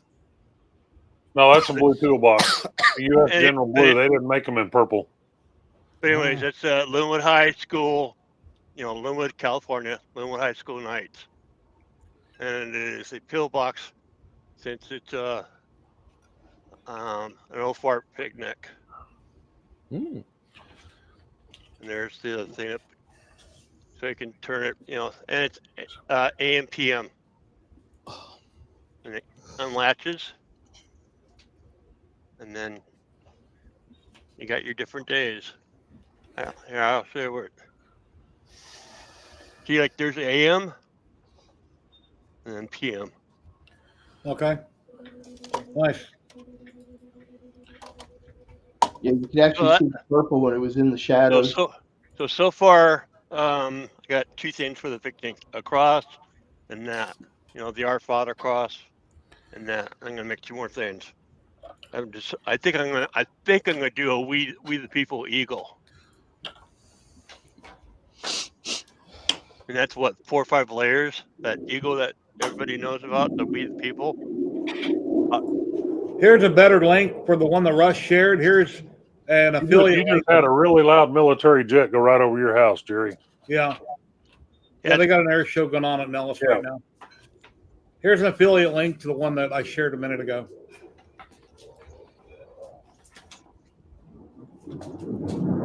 Yeah, they've had a lot of booms and everything. I got my front door open right now, so it's louder than normal. Yeah, if you want to make me big, I'll show the difference between that PETG carbon fiber that we just pulled and something like ABS. You want another cracker? You've been a good girl. I'll just pull Oh, not the annealed, because that was a test that went just proved that annealing ABS doesn't do anything. I don't know why that didn't come in clear. For some reason, I'm not seeing that clear on my side. Did you pick 1080p down below? On mine? Yeah, when you came in the studio. It's very clear from what I'm seeing. Unless I haven't looked at it on the YouTube side. Yeah, I don't see it. YouTube side's blurry as hell. Oh yeah. Yeah, normally if you pick 1080p down below where it says video. But you have to do that when you come in, don't you? Yeah, there's an up. You can do it right now. Down where it says stop video, there's a down arrow. Click on that. It'll say if it's 1080p or not. Little tiny arrow next to the camera. Yeah, it had me at 480. Okay, click 1080 and it should sharpen it right up. Just did. Okay, now it's really sharp. Okay, good. It's not sharp on YouTube yet. At least not on my end. All right, I've seen it Getting there. There we go. All right. So that PETG carbon fiber that we just busted at 273.4, and black polymaker ABS is 166.64. Now that's these here are averages of 5. So this is 5 tests, and this is the average of all 5 tests. So just comparing black materials to black materials. Here's the PPS carbon fiber unannealed. Here's KVP ABS, and here's ASA. So you can see PPS 296, PETG was 273, but we were hitting way over 296 on the PA or the nylon 6 carbon fiber. So, but yeah, this is a web page that I've got that compares everything, and I can select just all ABSs and colors and stuff like that, and it brings it all up there. So anyway, that was all. I just wanted to show that to give a comparison of where that PETG compared to the ABS, because ABS is kind of the standard. So thank you. Yeah. Where'd he go? Oh, we've got Ryan in the back room. Hey, Ryan. Hey. Sorry about that. That's all right. So, ladies and gentlemen, we got our Ballard Designs here. He live streams every, Sunday? Saturday. Every Saturday? Yep. So, I don't know if people know you. Tell people who are you? What do you do? Well, my name's Ryan. I was born on a lowly, warm summer morning. I'm Ryan. I have our Ballard Designs. We do a show on Saturday nights called Making It Up As We Go. And typically what we're talking about is the latest videos that have come out on CNCs, 3D printing, and lasers. Usually there's some sort of screw up that I've done in my life that people like to make fun of me for, that we share too. And right now my big project is I'm developing the Ranger CNC, which is a new plywood based CNC machine. So, hopefully that is going to get released here in the next hopefully 2 weeks. Am I the only one seeing Ryan upside down? Yeah, he's right side up. Yeah. You're kidding. It wouldn't be the first time. Yeah, he's right side up and you're frozen right now. But if I make Kenny big, now he's unfrozen. So I don't know what's going on with this program. Talk Studio. Nope, Yeah. he's moving now. Now that you made him big and put him back, and he's 16.9, he's working. Wow. Well, he was. Now he's back to frozen, Kenny. When you brought me on earlier, I was on my computer and I couldn't hear anything. Okay. I could see everybody's mouth moving, but there was no sound. But the testing, like I tested the sound, the speakers, and that worked. Yeah. I don't know. Yeah, down below, just pick 1080p when you come in. I used to love StreamYard, then they jacked the price up. So I went to Talk Studio, and I have glitches with it here and there. And the problem with the CNC, Dave Gatton got a hold of me 2 days ago also after I spoke to you. And it has the aircraft connector. The cam comes out that goes to the original spindle, the little bitty one that I took off when I put the router on it, the big one. But then I got to turn it on manually. So since I upgraded the CNC, I took the old wiring harness. I took that aircraft connector, about that much of it, and I cut it, and I ran that into that box, positive and negative. And when I go to candle and I activate the spindle, it clicks, it comes on, but it's surging up and down. Like, it's going up and down. And the 5 lights that are on the Jamitsu control box are blinking on and off blue. And that can't be good. Yeah. So Dave's like, well, check the voltage. He uses 10, I want to say 10 amps. Am I thinking 10 amps? 10 volts? Or whatever. Anyway, I checked it with a meter. I turned the dial on the side of the Jamitsu box to 10, and then I tested it again, and it done the same thing. It's surging up and surging down. So for some reason, it's activating it with the little green plug, those 2 outlets, but it must have, I don't know what it's doing. If it's turning it on and off or what. I only hear it click one time when I activate it, and then the router comes on, but it's revving up, going up and down, up and down. So I don't know. It's not working right.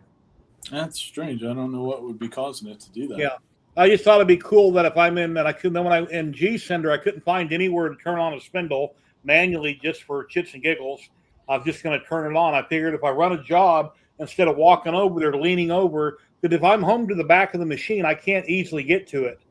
Yeah. So I would have to leave it turned on and then just have the cord up front and then just plug it in. I figured it'd be nicer if I could just control it in software. But I don't have to. I just thought it'd be cool. So anyway.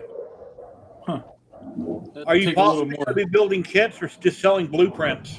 No, we're going to be selling kits.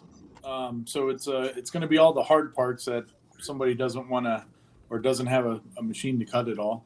Mm-hmm. And then all they have to do is pick up some plywood from their Home Depot or Lowe's or whatever, and follow the cutting rectangles out.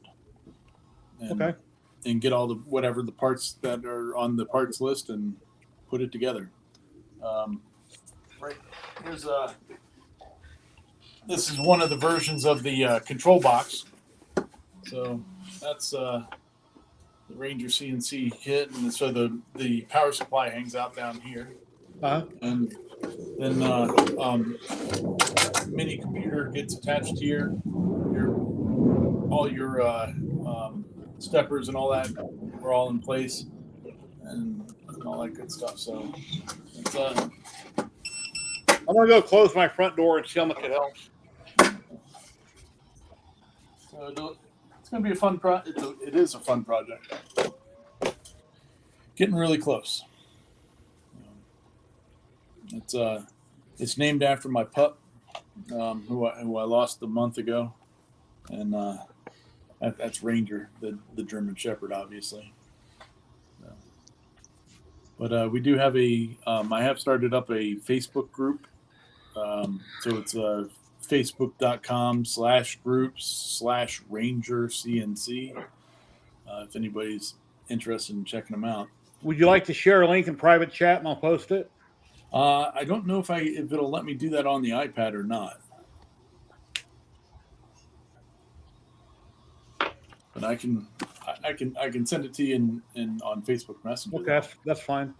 Yeah. Yeah, everybody that comes on there, you're very welcome to self-promote anything you're doing to make money, anything to do with your hobbies, you're welcome to self-promote.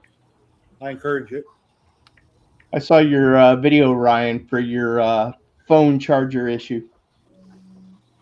Oh. yeah. This fun. It's got to last a couple more months, and then I can get a new one finally. Yeah, when Ryan's on every week, I'll be in chat, and I'm a sarcastic person, and quite often I'll try to say something to get everybody laughing on screen, or Paul just going to be sitting there with a stone face, and I try to say something to him to, get him to perk up a little bit. That's just my nature. It's all in fun. There it is. I just sent it over to you, buddy. It's a lot of fun. Dave, I don't know if anybody out in the chat knows, or if any of you guys know, but I've been running a Gatton CNC for the last 6.5 years or so, and the Gatton CNC is a plywood-based machine. Essentially the same type of kit that I'm going to be offering. Like it was all the parts, and you cut the rectangles, put the thing together. He stopped making his kits a while back, and then recently Bob CNC has shut down, and so there's not really any inexpensive plywood kit manufacturers out there. Well, somebody should pick up the torch, and that'll be you. That's what I'm hoping for. It's sturdy. The table design and all that I've come up with. I mean, it's a brick, and it's pretty cool project. So I'm hoping it does decent enough. Portion of every sale is going to go to some sort of animal rescue or something like that. And,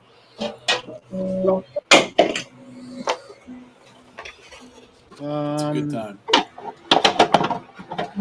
When I posted a picture of this on the Sane Smart group, people were bashing, going, "Oh, it's going to flex. It's going to do this. It's going to do that." It's built like a tank. May it flex? It might if I really try to bear down on it. But your material is also rigid, so when you bolt down something really rigid on top of that, the bed probably won't flex.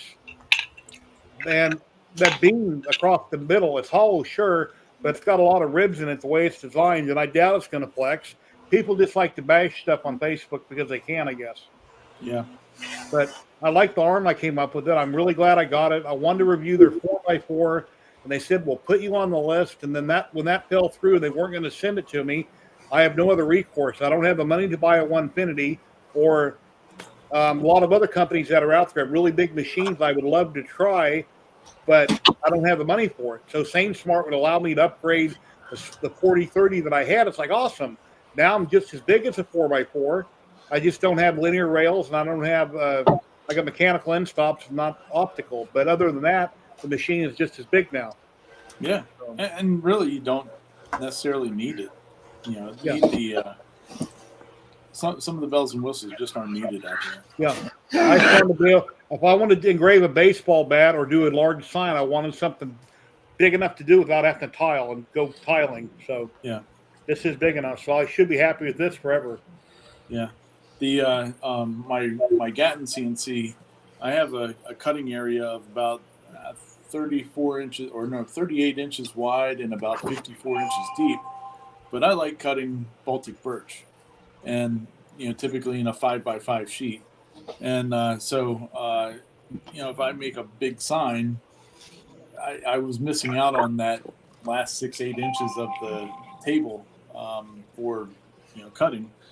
And so with the new machine, you can set it up as either a 2x4, a 4x4, or a 5x4, depending on what your needs are. But the gantry and all that's the same, so it's pretty sweet. But it'll at least allow me to cut my Baltic birch like I like. You should make one of those videos, Jerry, of you sitting on the gantry. Oh yeah.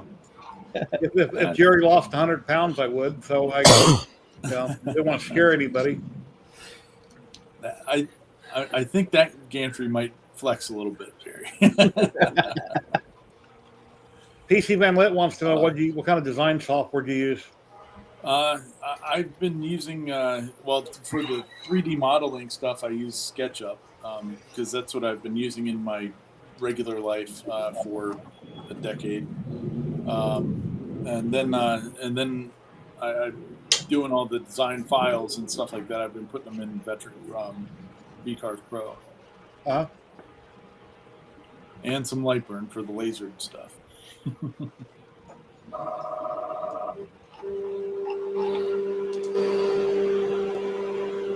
What state are you from? What was that? What state do you live in? Maryland. I'm about Maryland? an hour outside of the crazies in DC. Okay. We're practically neighbors. Oh, yeah? Yeah, I'm about 3 miles away from the Pentagon in the Arlington area. Oh, okay. Right down there by Reagan National. Yep. Yeah. Yeah, I heard the sirens and everything when they had that plane crash. Oh yeah, I'm sure he did. Yeah, that was wild. Don't bring that up. Jerry will have PTSD as long as a few other people over that deal. We had an issue a while back, but the issue was justified, so don't worry about it. Totally agree. So, yeah, let's get off on the subject of 401ks. Yeah, let's don't talk about any kind of politics. No, If I started talking about politics, my hair would grow back, steam would be coming out of my ears, and everybody would probably hate me. So I don't even want to go there. So the only difference would be steam would be coming out of your ears. Yeah. well, I'm trying my damnedest to get the whole Jerry thing going here, but I just can't get quite enough gray in there. It's not. Well, I shaved off the beard yesterday. Yesterday's my 15th wedding anniversary with my wife. So I went to the bathroom and shaved it off and pissed her off. So anyway. At least, Jerry, the one thing I've come to realize over the last 3 or 4 years that we've been doing this, at least you keep her pissed off at you so you know right where you stand all the time with her, right? Yeah. Okay. Well, on the first, when I got my money, my pension, I was going to go grocery shopping. I had to go by Lowe's to buy something. Then I had to go grocery shop, and I said, I'm probably going to go to Sonic and get a smash burger. Oh, you better not. I said, well, you better go with me because there's a good chance I'm going to stop by Sonic. And yes, I did. And yes, it was good. No, I didn't bring her home anything. And yes, she was mad about it. Have you guys talked today about the whole thing with the Masso and Onefinity? No, I haven't, but go for it. I don't know anything about it. Evidently, the Masso G3 controllers are going to start doing a subscription service. Oh, great. I don't like any kind of subscription service. I'm on one right now with Carb Maker. I don't like paying monthly fees. I just like a flat price. Yeah. So if you buy the machine with the Masso, in order for them to give you any kind of updates, you got to pay a monthly service. Well, it's interesting because I've been reading a lot about it during all the different, all the Facebook groups of people losing their minds about it. And it sounds like what they're saying is that anybody that already has their G3 controller, if you've gotten it from Onefinity or just bought it from them, it's still going to work. It's some app that you can do stuff remotely from it that is going to be the main part of the subscription, but also getting the updates on the controller itself. And so I guess April 15th, from then on, it's any new controllers, it's a requirement. That's what the email says from them. Wow. So any of the new ones that people are buying, they're going to have this subscription. Well, that's bad. Then I'll just give other companies ideas on, hey, maybe we should do this. Maybe they are. Yeah. I get it. They need they want to make, it costs them money to do the support and everything else to it, but that's part of business. Yeah. But I think for a hobby type of controller, even though it's an expensive hobby controller, I don't know, $20 a month, I wouldn't be interested in it. Yeah. If it was like $5 a month, I get it, whatever. Carb Maker, I don't use it very much. And like in the wintertime last year, I done some carving and I didn't shut down my subscription. I should have, because I went 15 a month all the way around to summer again until I actually done 1 or 2 carving. And now I'm back to 15 a month, not using the machine. I need to learn, Fusion. If I learned Fusion, I wouldn't have to pay for a subscription, but. Scott's got a question. Question for Scott. How's the Milo doing? Do you use it? Yes. The Milo's in the other room. I use it quite often.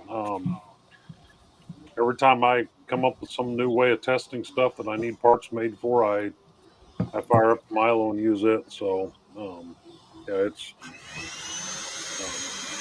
really awesome having it. It's quite an impressive machine. And knock on wood, so far I've only broke 2 bits, and it's been coming up on a year. And I broke 2 bits milling, and then I chipped a tooth on one bit by not getting my finger underneath it as I was dropping it out of the collet, and it fell straight down, and it tapped the aluminum and chipped into the bit. So it's okay to use milling on the side of it, but I can't bore down and then mill with it. So, but that's usually the biggest thing with milling machines when you're milling aluminum or any kind of metal is breaking bits and the cost of bits. But High knock speed on and wood. go real slow. I've never tried to mill aluminum, but I'm pretty positive. Ryan, can't I use any of my wood bits I own? I can use on aluminum, right? Just if I'm running fast enough and go slow enough. Yeah, yeah. I mean, I would suggest as little of flutes as possible, and no down cuts. Don't use a down cut on it. Only if you got to use something that's not a straight bit or what have you, use an upcut. Huh? Yeah, real nice shallow passage. You'll be all right. I've seen somebody trying to etch some steel just to prove they can do it, and I've got a weight out of an elevator from in here in Vegas. It's a big, giant, thick piece of steel that they use in elevator cars. I'm thinking, for a video, I don't want to break any bits on this because their bits cost too damn much money. To just trying to prove, hey, look what I can do, Yeah. And I get 100 views. I'm thinking, wow, that was a $35 bit, and I only got 100 views. Well, Andy, the problem with changing my bits over a mouse pad, number one, my mouse pad is 36 inches by 24 inches. So dragging that in and putting it on top of the Milo really wouldn't work. I use my finger when I'm changing bits. And as I'm undoing the collet, as I'm holding it and undoing the collet to release the bit out of it, I put my pinky up against the bit. And that way it stays in there until I get loose, and then I can drop it out of there. And for whatever reason that day, I moved my finger, down it went, and chipped a bit. But Wow. yeah, anything soft would work. I mean, God knows I have acres of this crap laying around, and because I refuse to throw it out because I'm always going to do something with it. I just don't know what I'm going to do with it, but I could cut a piece of this off to lay over the workpiece when I'm changing bits and not have to worry about packing foam, like printer Yeah, foam? it's that high density black stuff that comes with yeah. every damn printer you buy. Yeah. If it comes from China, it's packed in this crap. Yeah. What 3D printer you have back there? Which one? Right behind me here? Yeah. No. It's On the workbench with the green. Looks like a green. Voron over there. Is that a Voron? Yeah, it's a 2.4, 350. Oh, okay. So, I've and always that's wanted to put one together. I haven't had a chance to yet. That's an original first generation Creality K1. And then off screen over here is a printer. A printer. Well, at one point in its life, very early on in its life, it was an Ender 5, regular size Ender 5. And then its next iteration was a Mercury 1.1, serial number 112. And now it is a, it's what I came up with so I could print rubber. So, when we were doing the dragsters, I got some of that Shore 60 TPU, which last time I was on stream, the bruise finally healed up, so I'm not going to do it that again. But I'm trying to figure out how to print this crap. Video went out, Scott. You're completely black. Oh God, no. You probably can't hear me either. Nope. Huh. It got offended that he was calling that filament crap. Yeah, it was right exactly on that spot. Printed with this crap and gone. Oh, There he is. Back. There he goes. Battery was exhausted. Can you hear me? Yeah. Yep. Yeah. Okay. Yeah, I had to change batteries. I've got a different camera up here than the one I normally have, and I don't have it plugged in. I'm just running on battery. It took out your camera too when your audio died. Well, it was the audio or the camera that died. Oh, okay. Yeah, so we couldn't hear you talking either. Yeah, it was the camera that died. That's the camera battery. Okay. So anyway, the printer over here, let me see. I can just do this. Sure you can see it now. That printer here was built to print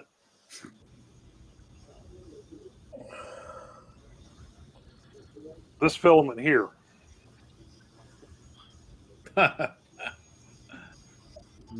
So that's I did this 2-3 weeks ago, Jerry, and I just healed up from the last time. When it I just snapped, pulled yeah. it till it snapped, and I'm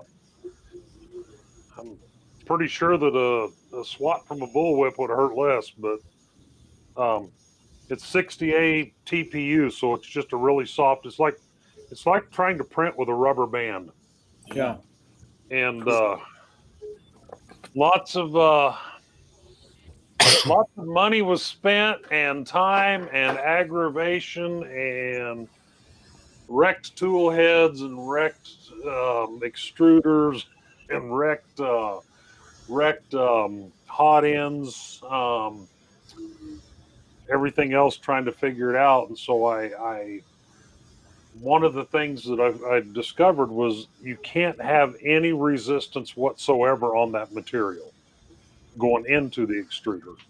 So I built that machine so the extruder, or the spool, is directly over the top of the hot end, and it feeds straight down into it. And so that in turn works good for two things, because the very first time I printed a model for Polymaker with their lightweight PLA so they could use it for their marketing, I still had that giant FL Sun Delta. And of course, the Delta, the filament sits on top of the machine and feeds down through it. So there was no resistance on that lightweight PLA. When I've tried lightweight PLA on any of the other machines, that one, or any of the rest of them I have, where it's got a long filament path, have nothing but problems. So I don't have the FL Sun anymore. So I moved this printer in here, and I grabbed the roll of lightweight PLA and threw in it, and with it feeding straight down the same as the 60A, where there's no resistance, prints beautifully. So, because somebody was asking about that a couple of weeks ago, if anybody had any experience with it, and that was the number one thing is any resistance in the filament path at all with that lightweight PLA, and it just doesn't like to print. And it's already a I don't know how to describe it. It's pre-foamed, so it that's Polyterra. Yeah, we're 2 hours and 10 minutes in. We usually have a lot more people on camera by now. So I guess everybody's watching Polymaker this morning for hours and hours and got burned out on streaming. Got 54 people watching, 5 of which are on Twitch. Yeah, I don't have any of the lightweight PLA out here at the moment, but it's a very rough.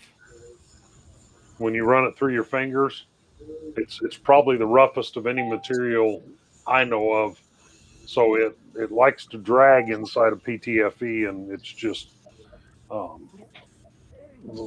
one of the benefits of having that printer. And thank God I didn't get rid of it when I. Hey, Zach, Derek wants to know what you're printing. I'm printing a Voron cube on the positron. Oh, you mentioned you're going to rebuild it. Why do you need to rebuild it? Are you having trouble with something on it? You want to change it?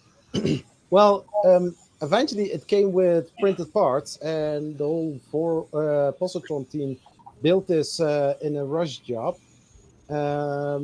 Nomad mentioned that I should take a look at the positron in order to get it to work.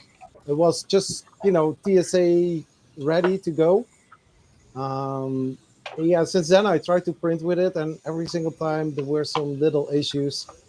And I wanted to go for a different kind of color scheme, and I think like how it is now with the teal Polymaker ABS parts, it's really popping. And yeah, I'm trying to actually print with it. This morning I had a high-pitched beeping sound coming out of one of the fans, so that one is also soft because I didn't hear it. And this afternoon I was printing this one, and then it dropped because I think about the adhesion. So yeah, it's printing nicely. Those are neat printers. I'd like to. I got to see some at 3D Printopia in Maryland earlier last year. Uh-huh. There's Yeah, they'll about fit in a 7 filament done box. right in there. Yeah, it's a nice printer. Still with the Pelican case and everything that's included with the whole All right, Captain. package. See you next week. It's still a heavy printer on the back because I put mine in the backpack so that I could get it in the plane. All right. Well, Jerry, I got to go take my wife to the airport, so I got to jump out of Talking here. about But it planes? was nice talking to you, gentlemen. All right. Yeah, I really appreciate it, man. Have a great day. Nice And meeting you, Ryan. Take care. everybody Yeah, go check out Ryan when he's live streaming, and you're always welcome to come back. We're always here every Saturday. I appreciate it, buddy. All right. Just be Well, right side up, please. yeah. Yeah. Hey, Jerry, post a Link to link his to channel. Ryan's YouTube channel. You let me grab it Yeah. real quick.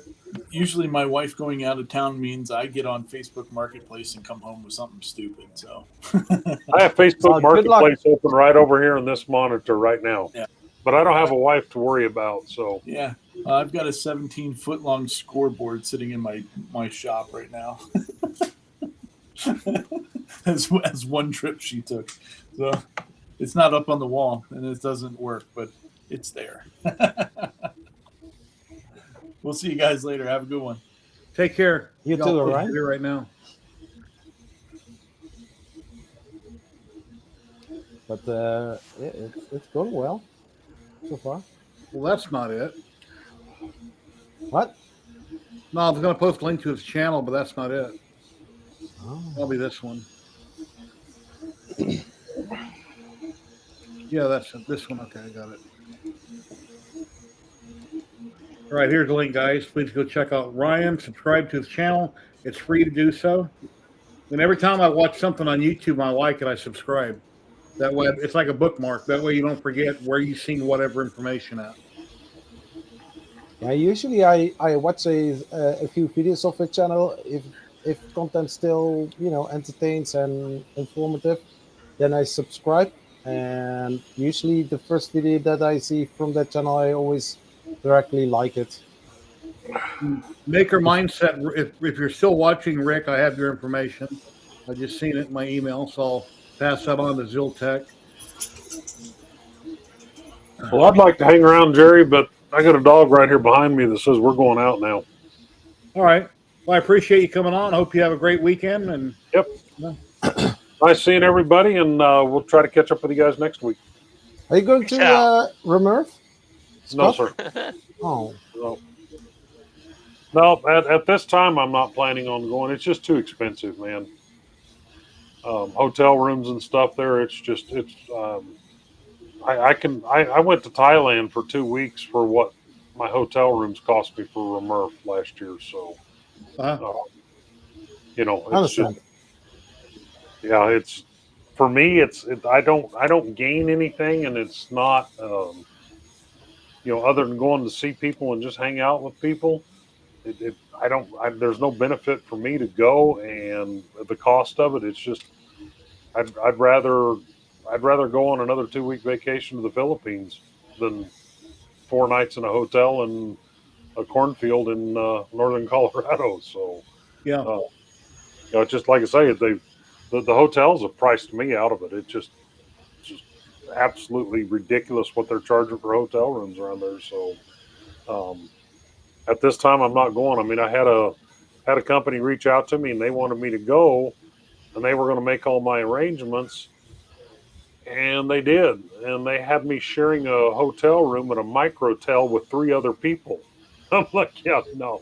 Putting you in the same hotel room as 2 other people? Three people. They had 4 Three. people. They had me sharing a room with 3 other people. 4 people in a room at a microtel. They're like, well, there's 2 beds. I'm like, yeah, I haven't worked all my life the way I have so that I can go share budget hotel rooms with multiple people. I'm sorry, I'm just not going to do it. I mean, I hate to be a ass about it and think that I'm better than anybody else, but I'm just not No, you got to have your my privacy, game, man. man. Yeah, So I snore out both ends. They'd throw me outside. yeah, Yeah. I'll share a room with people. I mean, I've done it at all the events.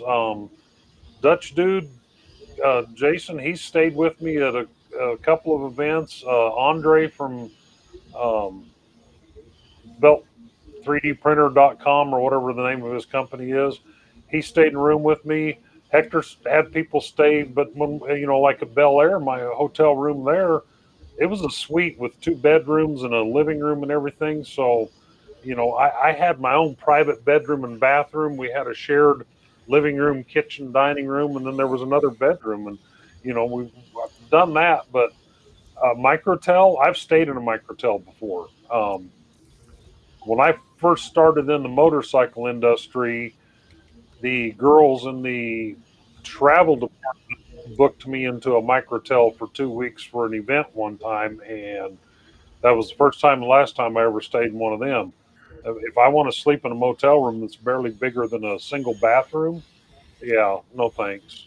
And they're wanting to That's put like four, that's like an Econo Lodge. Those are yeah, dinky. But they're on, Mercantile, not yeah, all of them were small. I stayed in Yuma, Arizona one time for Helix Electric. It was fine. It was a nice size yeah, room. yeah. It just, and I mean, I get it from the company's perspective that's going to that show. They've got limited budgets. They don't just have. I mean, there's some big names that aren't even going.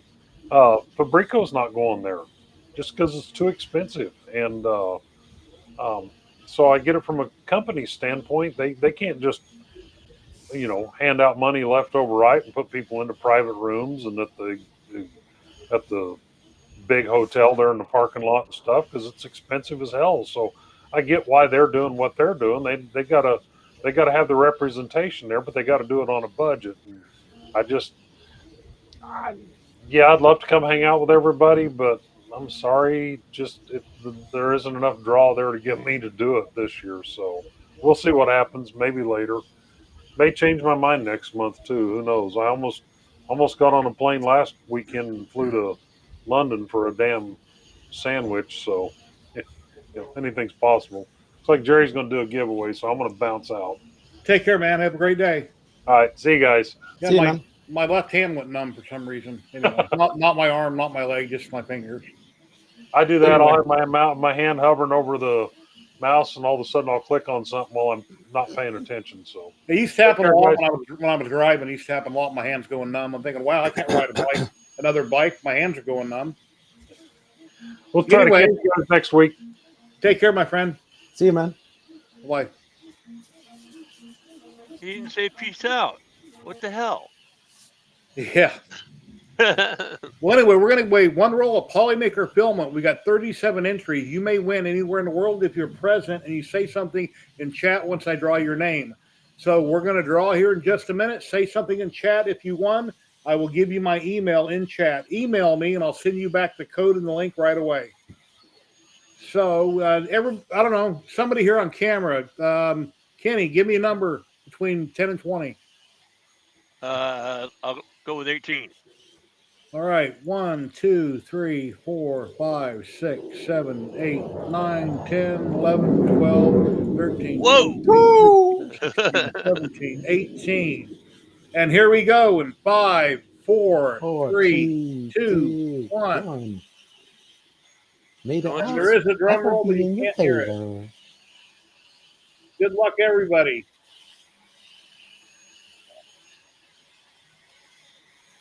Ooh, Guy the Jedi? No. No, Oh. Jackster 66. Jexter 66, you have won a roll of Whoop, whoop, whoop. Polymaker. If you're present, please say something in chat. Yes, we got another spin.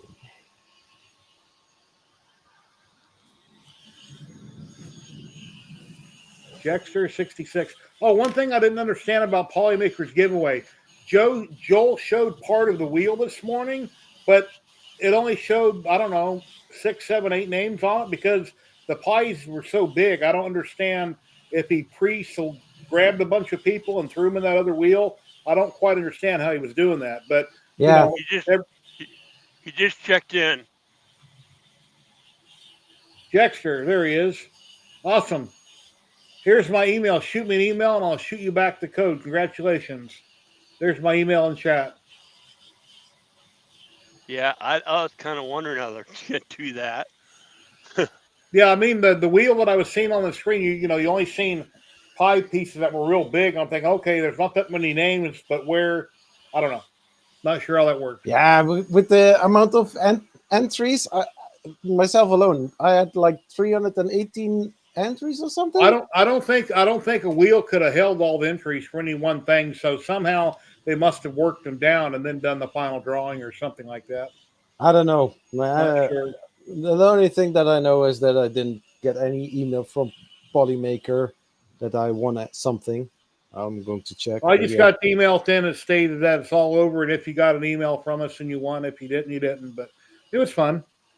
I enjoyed seeing everybody on there and chit chatting and different guests they had on. Did you? I messaged them when it was going on Discord wanting to be a guest, but I guess they already had it booked up with everybody they were going to have. Let me go check. The thing I didn't understand on the giveaway was they were saying that people were sharing codes on social media. So how they did the thing. If you went to their Facebook, you got like 20 entries, and yeah, you find the different code and you enter it. And I found 3 codes. One was in I don't know, but people that went and wrote down all the codes from all the different places were sharing them. That way, those people get more entries, so they didn't have to go out and find the code themselves. right. But the 3 I found, I didn't write them down. I just copied and pasted them. Yeah. Out of my 50 entries, I didn't win shit. Oh, okay. Out of my 50 entries. Yeah, I only had like 300 and something entries. I'm trying to sound funny because I know people. I wonder what DeWitt got up to, because didn't you tell me he had a lot? The what? DeWitt, didn't you tell me he had a lot? Yeah, he said he had a lot, but I don't remember what it was. I guess with the codes you get more and more. Sebastian said he had over 3,000, and then 20 codes over 100 and over 100. Okay. Well, that's one way to do marketing. I mean, yeah, they had to donate product, but that's, they got their name all over. Let's see, they got their name, all over. Well, yeah, if I would have had if I was financially okay, I could have donated something to the stream or print or whatever, and then I got free advertising for my channel. Speaking about Tim, I got my sticker, so I need to get some of yours now, Jerry. All right, shoot me your address and I'll mail you one. Because I got stamps, I got stickers, and I owe DeWitt another sticker. He mentioned it to me also. Yeah, he said somebody got new ones. Yeah. Here, 1 second, I'll show you. Okay, Jexter, check your email. I just sent it to you. I copied and pasted it. There's the link and the code you need to use. That'll be worth $35 on Polymaker.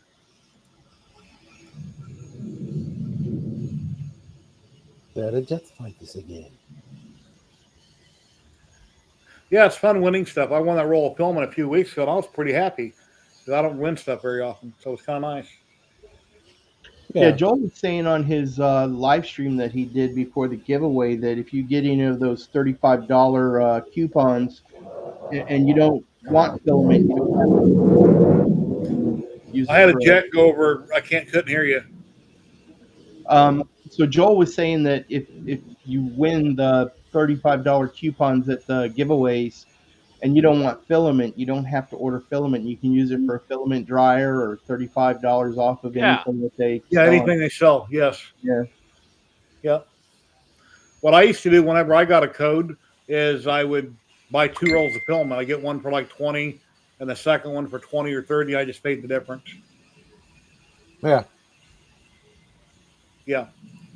Excuse me.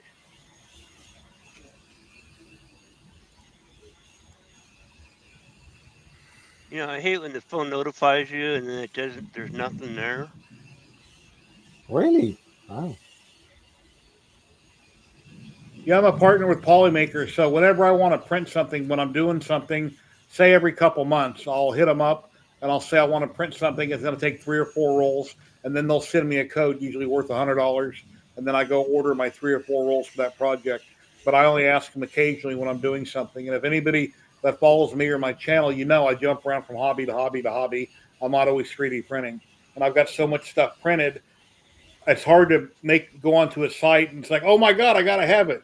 It's like there's a really cool T800 out right now with Arnold Schwarzenegger, Terminator. It's like, wow, it looks really cool. That would look really cool big, wouldn't it? But I don't know where I'd put it.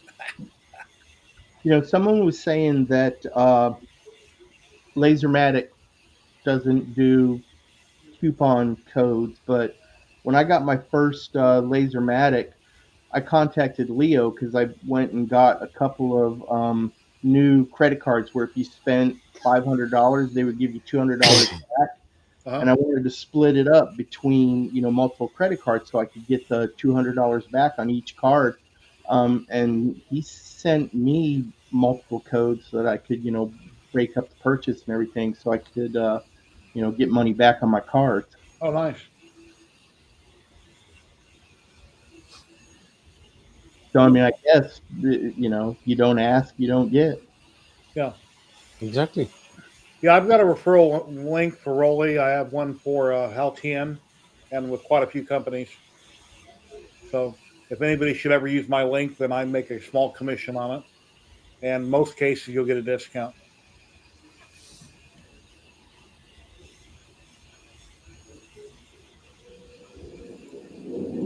And one of these days that thing will finish.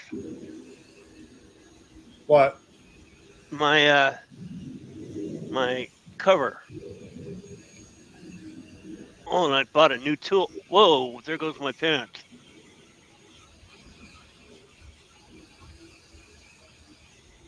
I finally got one. Oh, nice. Yeah, they work really good. I really like mine.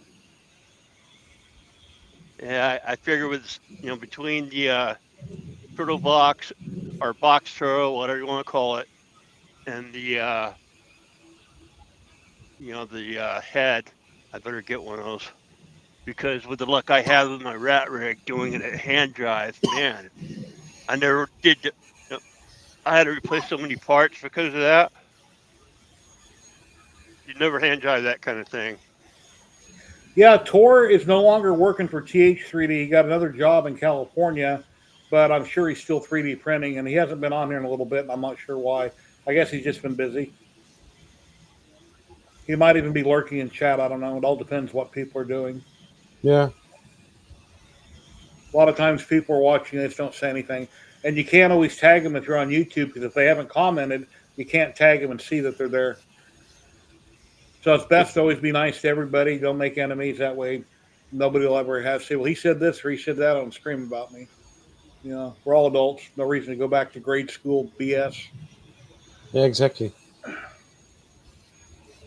All those jets you got going by, Jerry, reminds me of being stationed at Lakenheath, and we used to go in the path of the flight line and see all the jets, flying overhead. I mean, they'd literally be like 6 feet over your head when they would go by. Mm-hmm. Yeah, on a normal day, there'll be 1, 2, 4, or 6 that come right overhead. So I guess their landing gear is down. So I guess they're coming in at a really super slow speed, probably going to make a big turn to go into land. But they're not going very fast. Their landing gear is down and they're overhead. I know Lowe's, which is down the street, which is kind of hard to explain where that's at. It's about 2 miles away down the street. When you're there, that's on the other side of Nellis Air Force Base. You can see them coming in, landing right there. So I'm not sure if they're making that big turn or not. Then the Thunderbirds, whenever they're smoking, with smoke, doing all their things, they come flying over. That's usually that screeching here overhead. If I go outside, it'd be the Thunderbirds, laying down smoke, doing something. Yeah, when they took off Thursday from the VA, which is about 5 miles from the VA, about 5 miles from the base, I would think, or a little bit further. Anyways, yeah, they just took off, and yeah, it was big old layer of smoke. Yeah. There was a couple of times when I was doing the shows in Las Vegas where we didn't want to stay in Vegas. So stayed at Nellis a couple times, and sometimes we just go to Prim and get a room in Prim and then drive in. Yeah, I think they finally closed Whiskey Pete's. I'm near the back gate at Nellis up on Hollywood. Is where my house is located. Maybe 6 blocks down the road. I go up like 3 blocks to the major street, turn left. The back gate's been closed since 9/11. Well, not 9/11, but it's been closed for a long time. I forget when they shut it down. Ladies and gentlemen, we've got the one and only Tim DeWitt 3D. Hey, how you doing, guys? You Oh, heard you us heard us- talking about him. Yep. Huh? I said you heard us talking about you. Oh, I was trying to say the same thing, but you beat me to it. oh, okay. I guess my ears were burning. That's what it was, right? I guess that's what it was. Hopefully, it was all good. All right, Tim, what'd you win? I know you won I didn't something. win. I didn't win anything. Look at that pretty box turtle up there.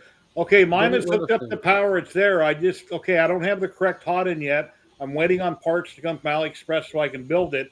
But since I'm 100% stock and it's working and I got power, I should be able to, like Thunder Keys was in chat earlier, I should still be able to configure it, get it working. Then when I get the new hot end built, then I can go in and modify whatever to have the cutter, etc.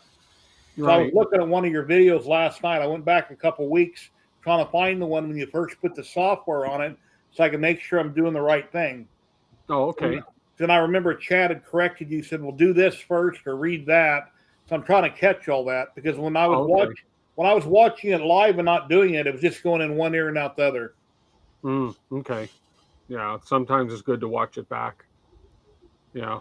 The issue I'm having right now, and I've got to try and figure it out before my stream tomorrow, is when it comes over up to here to do the cutting of the filament, I get I don't know, I forget what it's called. It's an out of bounds error or something, and it's a Clipper error. It's not a box turtle error. It's something in Clipper basically saying I'm out of range or something. So it hits the cutter, but it says it's out of range.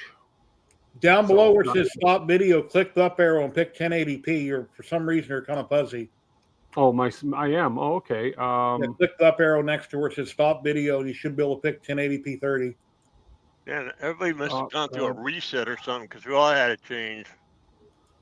Not me. Yeah, Kenny's been frozen all day. Wow, I'm at 480. There we go. Well, Ryan was upside down. Okay, now it's clear. Okay. Oh, That's better. Oh, okay, good. Yeah, so that's my challenge between now and my stream tomorrow is to figure out what that error is. It's a Clipper error. Somebody on the stream is going to know. Okay, tomorrow when you go live, are you going to go live with OBS? Yes. Have you figured out? Are you going to have an intro of some sort and have that on a screen play or something? I'm going to try. Yeah. I've never tried to do it like that, but I know OBS is free. And I remember years ago when Sam and Tripod, me and you were all building the little robots, the droids, you had got the professional version of StreamYard. And I'm thinking, if you still have that all this time, you're paying out a buttload of money for nothing. Yeah, I know I am. And I did the test yesterday, and everybody that was on said my video was much clearer. So, yeah. Thank you, PC Valent. I had fun on the stream this morning. I was on longer than I thought because he said pop into the back room about 10 minutes early, so I did. And then Nick said that I was on stream before Joel realized I was on stream or something. So that was funny.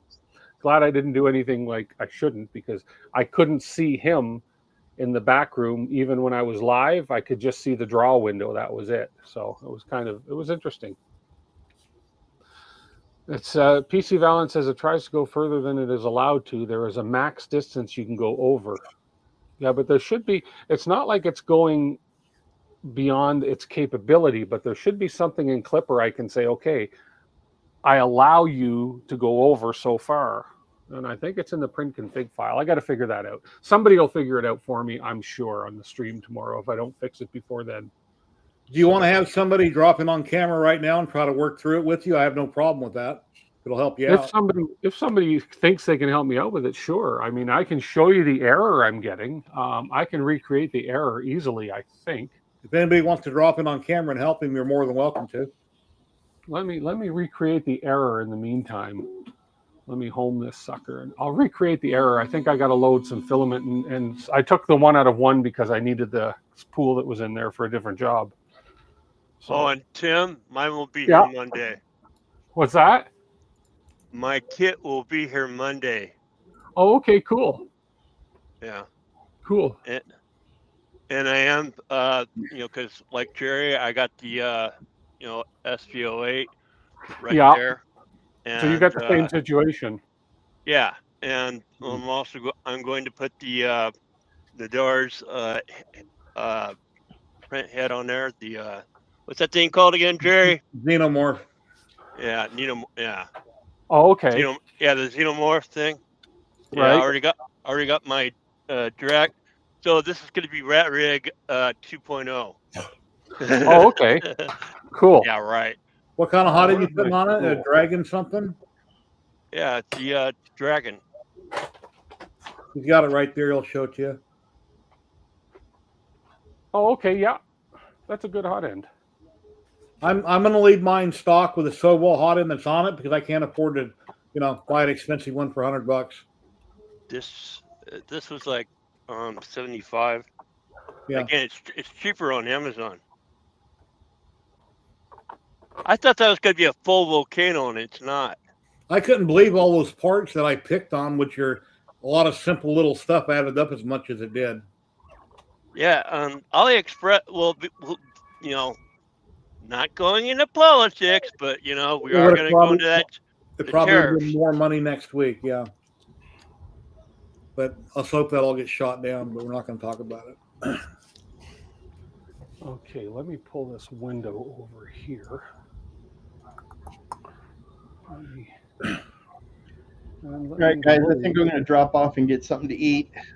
All right, Russ, thank you for coming. Enjoy your meal. Keep up the great work. I enjoy your emails that you send to me. I don't always answer, but I try to answer. Yeah. You're doing great stuff. I really like those hologram boxes. A lot of fun. Really All nice. right. I'll talk to you later. Take care. Have a great day. All right. See you Bye. soon.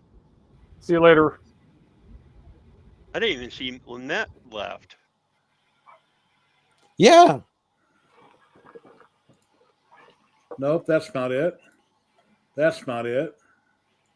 That's not it. 97% on the cover. Well, that's weird. That's weird. Yeah, I know. Oh, hang on, I got this little window to fit in now. How come I can't get move? back? Oh, that's better. Whoa, Oh. Hey, I like that. That's There you go. perfect. All right. No, come on, don't. No, do we got that. to concentrate on your problem. Maybe somebody can help. Well, I'm trying to recreate the problem right now. So, And then you'll see that it Let me works. share my display. So we're heating up. I did an unload because it still thinks it's loaded. So I did an unload. As soon as this heats up to 235, it's going to attempt to cut the filament. And let's see if I can actually get this other camera showing that, which I probably can. So let's see if I go back to here and then here. And then if I lower this, so what's going to happen is when that hot end finishes heating up here, it's going to go over and it's going to try and cut the filament. And it's going to give me the error. So we are heated up to temperature. Here we go. Okay, it's going over. 1 push, 2 push, and there's the error. So is that what you do? You got to put that piece of plastic with a screw hanging out? I was wondering what's going to trigger that. this screw right here, and actually it's a little bit loose. That's pretty loose. But there's the error. And that's the error I get every time. Move out of range. Right over here. And regardless of if I move this screw out or anything, it's out of range. So, did you pull up your clipper log? Pull up my clipper log.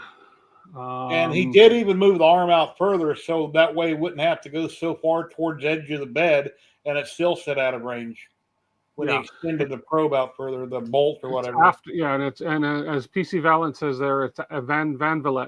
Sorry, I'm butchering your name, PC. I'm just going to call you PC. It does it after 2 tap attempts.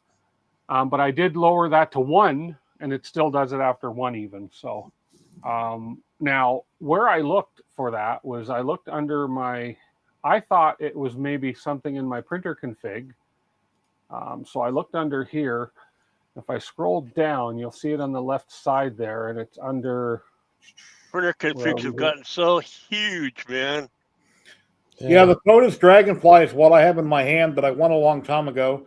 Looking at it through the package, it looks like a Reality Hot End. I haven't opened it up, but I wonder if I could use that on my printer build here with the Xenomorph. I don't know if it would adapt to it or not. You would probably have to reach out because it says right on the JR's page, if you've got another head, print head, you know what I mean? Yeah. That let them know and they'll see what they can do about making the adapter. So he said it's probably the cutter macro. Yeah, I was thinking it was somewhere in here where it says gantry corners, because this is basically telling it where my gantry corners are. But no, PC says you need to find what it wants to do after the 2 taps. It's trying to move to a position that would put it out of bounds. So if I were then to find go into AFC and find my cut macro, I'm getting a build up. And then under cut, so the pin location. So this is the location where that pin is that it's hitting. Okay, the cut acceleration we have to 0, which is that. It's cutting to the left. Variable pin park distance. So this is the distance used to move the tool head to cut filament. So it's moving it 6 millimeters in when it hits that pin. And this is the position of the tool head when the cutter is fully compressed, is at 11 millimeters in when it's fully compressed. And I can't find anything in here, for after it cuts, where's it supposed to go? So this is, I have to take a really quick, deep look into these things and see. Go to your Stepper X section, says Sissy Kid. Stepper X section. Okay, let's have a look at the Stepper X section. I'll take any advice because you never know where we'll find the error. So if I go back to my printer config and look at my Stepper X, XY stepper settings, there's my Stepper X settings right here. And then we have our TMC Stepper X settings are all right through here. Position end stop 300. Position max 300. Now maybe I have to increase that position max for my X. And in order to, maybe it's going over to the 300 already and I have to allow it to go over more. Possible. Can you fire the macro manual with no filament? There's no filament in it right now. So that's possible too. It's my maximum position for Stepper X. Yeah, usually when you get this line out of range, means that it is further than the travel distance of that axis. It means it's trying to go further than the allowed travel distance, right? Yeah. So if I allow it, so if this says position max 300, if I upgrade that, say to 310, or it shouldn't be the end stop. Yeah, it shouldn't be the end stop because the end stop is a virtual end stop, and it homes on the right-hand side of the printer for the end stop. So position max. So even if I said, okay, let's say 315, I always like to try things, right? It doesn't hurt to try them. No. Let's see. What's your position min? My position min is 0. 0. Now, is that saying? Now, this is what always confuses me. So when I'm looking at the printer from the front on, is my minimum position on the left or the right? Depends on where your end stop is. Yes, my end stop is on the right-hand side. So it's position end stop 300. Maximum travel. So the maximum travel and the position min must be on the left. Yeah, so now you say on the right-hand side is 315 and on the left side is 0. Okay, so 0 should be then maybe minus 15. Yeah. Okay, so let's put this back to 300. Because in the original, was it like 320? Mm-hmm. What was it before you put the turtle box on there? Oh, it was, these were just still all 300. These All these were all 300. 300. Yeah, it didn't affect my print config much. Now, Jexter says, is that an error?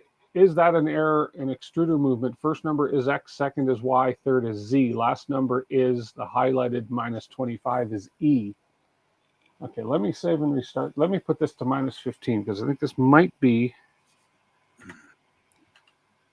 Okay, and I'm going to save and restart that. Now let's look at that error again. If I can pull that error back up. Make it -5, Clownhammer says. Oh, well, let's see what happens here. Yeah, because you want to avoid the out of range message. Oh, of course. Yeah, definitely. -1, -1.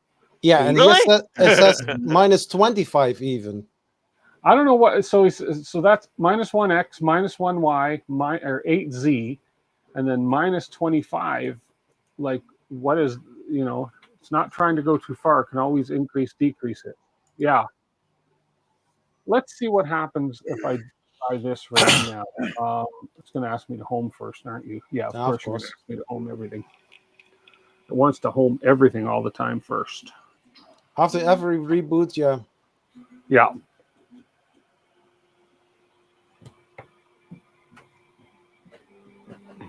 Okay.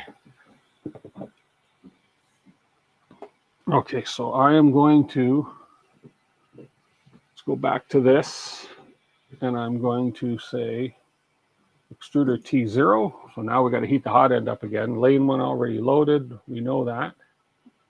Oh, I want to unload. Yeah, I don't want to load it. I'm trying to unload it. There's no filament in it. It hasn't completed a successful unload command yet. So now it's, so when I click unload, it's now basically going to heat up the hot end to 235, and it's going to do the unload sequence. So let's see what happens with that -15. Yeah, exactly. Yeah. And again, I think it is a, it's a trial and error thing for me here. Because worst case scenario, I just put the numbers back where they were. Yeah. I always leave notes or comments in the config file if I make some changes. When it works, then I will leave it as it is. But if it doesn't work, I can always revert back. Yeah. Yeah. Oh, I see what PC was saying. Do you have to heat it up? That's what I mean when firing just the cutter macro. Oh, I get it. Yeah. Okay. I could probably go in and tell it not to bother, but generally what the unload macro. So here we go. So now it's going to cut 2 of them, and exact same message. If we go to the display, exact same message. What is the coordinate at this moment? Right now the coordinates are 21x, 48y, 8z. So for the x is not even 0. No, well, the coordinates, I'll show you where it goes. So basically what happens is I move the, I nudge this in, and just until the cutting arm is touching the bolt, okay? And then when that cutting arm is touching the bolt, I get the reading off the XY position, and then I go into the macro for cutting, and I tell it that it's at 15x 48y when it's in position to cut. Then I say, okay, it's moving left to cut, and then it's moving 6 millimeters to actually do the cut. So no, guy the Jedi, his camera's frozen. He's been having problems all day. He's not sleeping. If I make him big, he won't be looking down like that. He's just frozen in that position. So I'm going to quickly go back to my printer config and change that back to 0 so I don't mess anything else up. Because that obviously didn't do anything. So before you had it on 0. Now you changed it to -15. I changed it to -15 and had the exact same error. So that's not it. So that's not the issue. What happens if you change the 0 into 25? To let it go more. Okay. Is that what you're talking about right here in this comment, Jexter? I think he unloaded the filament -25 movement that it doesn't like. Oh, okay. So it doesn't like the -25 movement. Let's see. Let's go back. Let's have a look at that error again just to see. I just love to see you solve this today on my stream so that you Yeah. know your whole stream tomorrow doing the same thing. Move out of range, minus 25.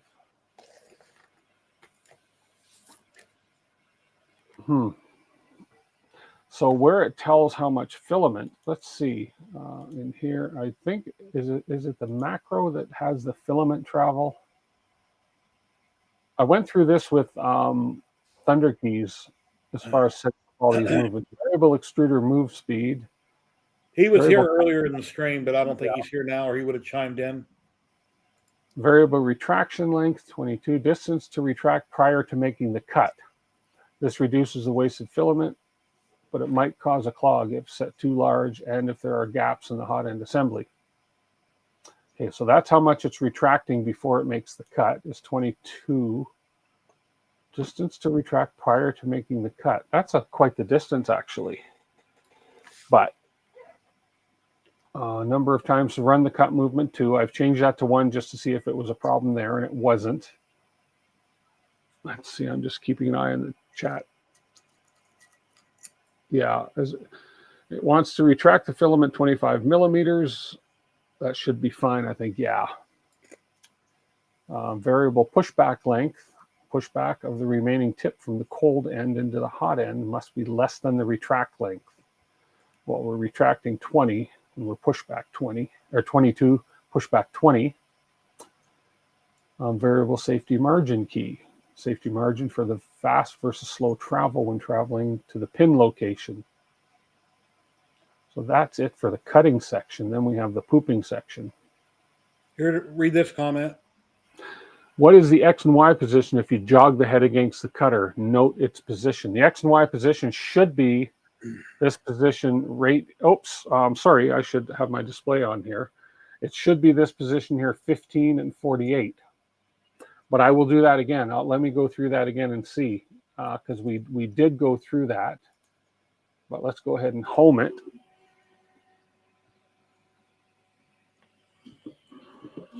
And I'm just going to turn this just this way a little bit. Whoops. That was just my remote that fell. That's okay. So let's move it towards. So I believe it was, there's the Y, or the X. Let's move Y up a little bit more. Okay, then we're going to move X in 10. Hey, Andrew. Okay, and then Y, I had to come back a little bit. I printed it, Andrew, the little voodoo doll of me.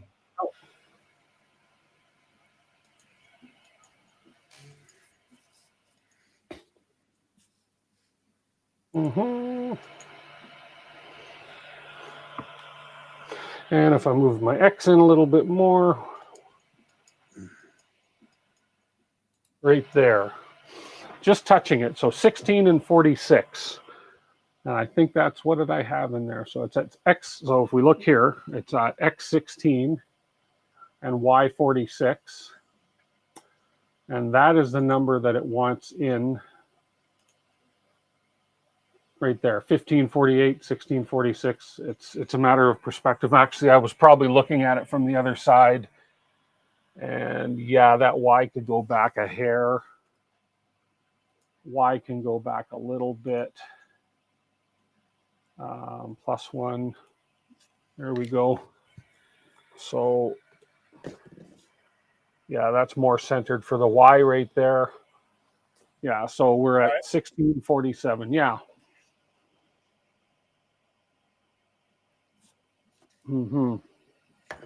It does the cut and then it does a move. There should be somewhere in the printer config where it wants to go after the double tap against the cutter. It could be another macro call out by the cutter macro. Yeah, and I can't find that. Yeah. So we're 16 and 47, which is basically what I've got here. I have 15 and 48. So that's a 1 millimeter difference. It's either way, it's at the cutter. And then it asks for when it's finished the cut, distance moved to finish cutting the filament is at 6, because when I go in here, so if we're looking at these numbers right here, and I go ahead and I move the X over until the filament cutter is fully depressed. I go over by 1. Oh, that was 10. Let's go back. I go 1, 2, 3, 4, 5, 6, actually 7, 8, 9, 10, 11, about 12 millimeters. So we're at the 4. We're at 4 now from 16 is 12. Let me move that back out of there. There we go. Now maybe that number's off a little bit because it says this distance is used to move the tool head to cut the filament and create a safety distance, and to create a small safety distance that aids in generating moment. Oh, okay. That's the distance that it parks before. So it's going to park 6 millimeters before this distance, before it starts moving to give it momentum. Okay. This is the distance right here, position of the tool head when the cutter is fully compressed. So I had 12 variable cut move distance, so I could change this to 12, but it's still going to give me that same error. All it means is that it's going to move another millimeter into the pin right there. So yeah. Yeah, and this is all cutting, and I agree with PC there. It's all cutting, but it's the move after that's probably giving it the issue, because I think if it was in the wrong position, I think if it was in the wrong position to cut, I would get that error before the cut even attempts. It would stop and say, no, I'm going out of bounds. It doesn't do that till after the cut. And after the cut, you get that error, and it's possibly whatever it's telling it to do after that cut, it's saying, no, I can't do that. So what do I have for max extrude only distance under extruder on printer config? Let's have a look. Yeah. So if I go under printer config, max extrude, and that's under the section under the extruder. See, where's my extruder? Oh, I can go down the right here and find my extruder. I keep forgetting about this thing down here, right there. Boom. So under extruder, let's see. I'm looking for what you're asking? Max extrude only distance. Where are we here? Rotation distance, gear ratio, nozzle, heater pin. Sounds like these turtle boxes are fun to set up. This is just something, and this is likely something that I am just not. It's probably something simple. It's probably something simple. Yeah, the cut move happened, Joe Rust. The cut move happened, and then it did fail after that. A move error. Clipper has a dedicated max extrude distance error. Oh, okay.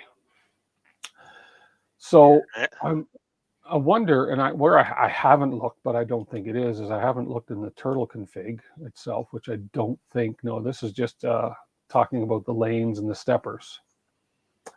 So this has nothing to do with the cutting and the moving. Okay. And then we have the turtle 1 config. Oh, that's what I just looked at, macros config. And the hardware config, again, has nothing to do with the movements. Tool sensor after extruder. Extra distance to move in millimeters once the pre-post sensors are clear. Used for when only using post sensor. So this distance can be the amount to move to clear the extruder gears. I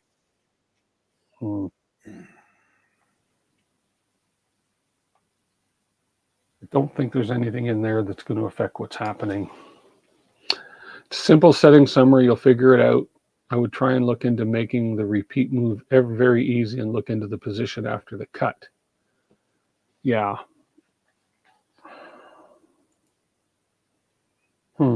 I think it's in here somewhere in the macros config. Yeah. You know what? Thunder Keys will get on my stream tomorrow and he'll say, oh, you just got to go here and done. Because Yeah, he's that. he'll pull a Jason. Yeah. Yeah, he will. He'll say, "Do you want to know the easy way to find this?" Yeah. Yeah. Push back the remaining tip from the cold end to the hot end must be less than the retract length. I don't see. I can't see how any of these could be, because the error says something about minus 25. Now, again, I could be reading that error and not understanding it. Yeah. Yeah. So I don't want to take up your whole stream on this, Jerry. So No worries. Yeah. Just hoping we can get it resolved for you. Yeah. Because a lot of times when you're streaming, I don't pay as much attention to chat as you do when I'm building something, but you might ask a question and then you're doing something and somebody answered it, but it's delayed, and you're reading a delayed comment and you've already went past that, whatever they're talking about. Yeah. I hear you on that for sure. Or when we get to that step and we run into the same similar area, we know how to fix the damn thing. Yeah. Move out of the -1. So X -1, Y -1. Z is 8, which is fine because that's how high the Z is off the bed. Minus 25 looks like it's probably the error issue. It's whatever move it wants to make after it's cutting. It's an out of range move. But where the heck is where the heck is it input there where it says, okay, after the cut, do this? That's the thing. Yeah. So it's not. So PC says it's not how that. to build. So I got a question. The how to build this thing. This is not covered in documentation. No, because this may be a unique error to my setup, for all I know. Okay. And I'm starting to see what PC is saying here. It's a move of the tool head. So it's a move of the tool head that it wants to do that it's not allowing it to do after the cut. Because I've kind of reasoned with it now that if it was an error about where it's going to do the cut, it wouldn't let it do it. So it's the post cut. So it's got to be. I hope they got a wiki for troubleshooting. This is the cut section. It's got to be in here, something to do after the cut. So we have this should be the position of the tool head where the cutter or just lightly touches the depressor pin. Okay, we got those numbers. Well, Tim's got the Voron group to fall back on, and then the Box Turtle group also on Discord. Both of those he can post comments or he can directly message Thunder Keys. Yeah. And that other man, what was his name? Jimmy John, I think his name was last week that popped in. Yes, he knew a lot. And the only reason I'm saying Jimmy John is that's the name of a sandwich shop. I think that's why I remember that name. Oh, okay. It's something to do with relative move extruder. It's in Clipper documentation, but you have to piece it together based on your build. Yeah. So we have the cut section right here. We have a whole section devoted to cut. But nothing, acceleration during cut, direction to make the cut is fine. The distance used prior to the cut to get it momentum is fine. How far to move over to do the cut is fine. Then you would think right here, speed related to setting for tip cutting. Note that if the cut speed is too fast, the steppers can lose steps. It's not, because therefore, for a cut, we first make a fast move to accelerate, accumulate some momentum, and get the cut. Get the cut blade to initial contact with the filament. We then make a slow move for the actual cut to happen. So 32 millimeters a second, move speed fast, 10 millimeters a second to actually cut. Variable evacuate speed, 150 millimeters a second to back off after it cuts. Variable dwell time is 50 milliseconds. Variable cut fast move fraction, and variable extruder move speed 25. And I wonder if that is causing an error, because that's 25 and the error is a minus 25 error. So this is saying variable extruder move speed, okay, speed millimeters per second for all extruder movement. Although that's not very fast. I mean, I could lower that and see if that affects it. So,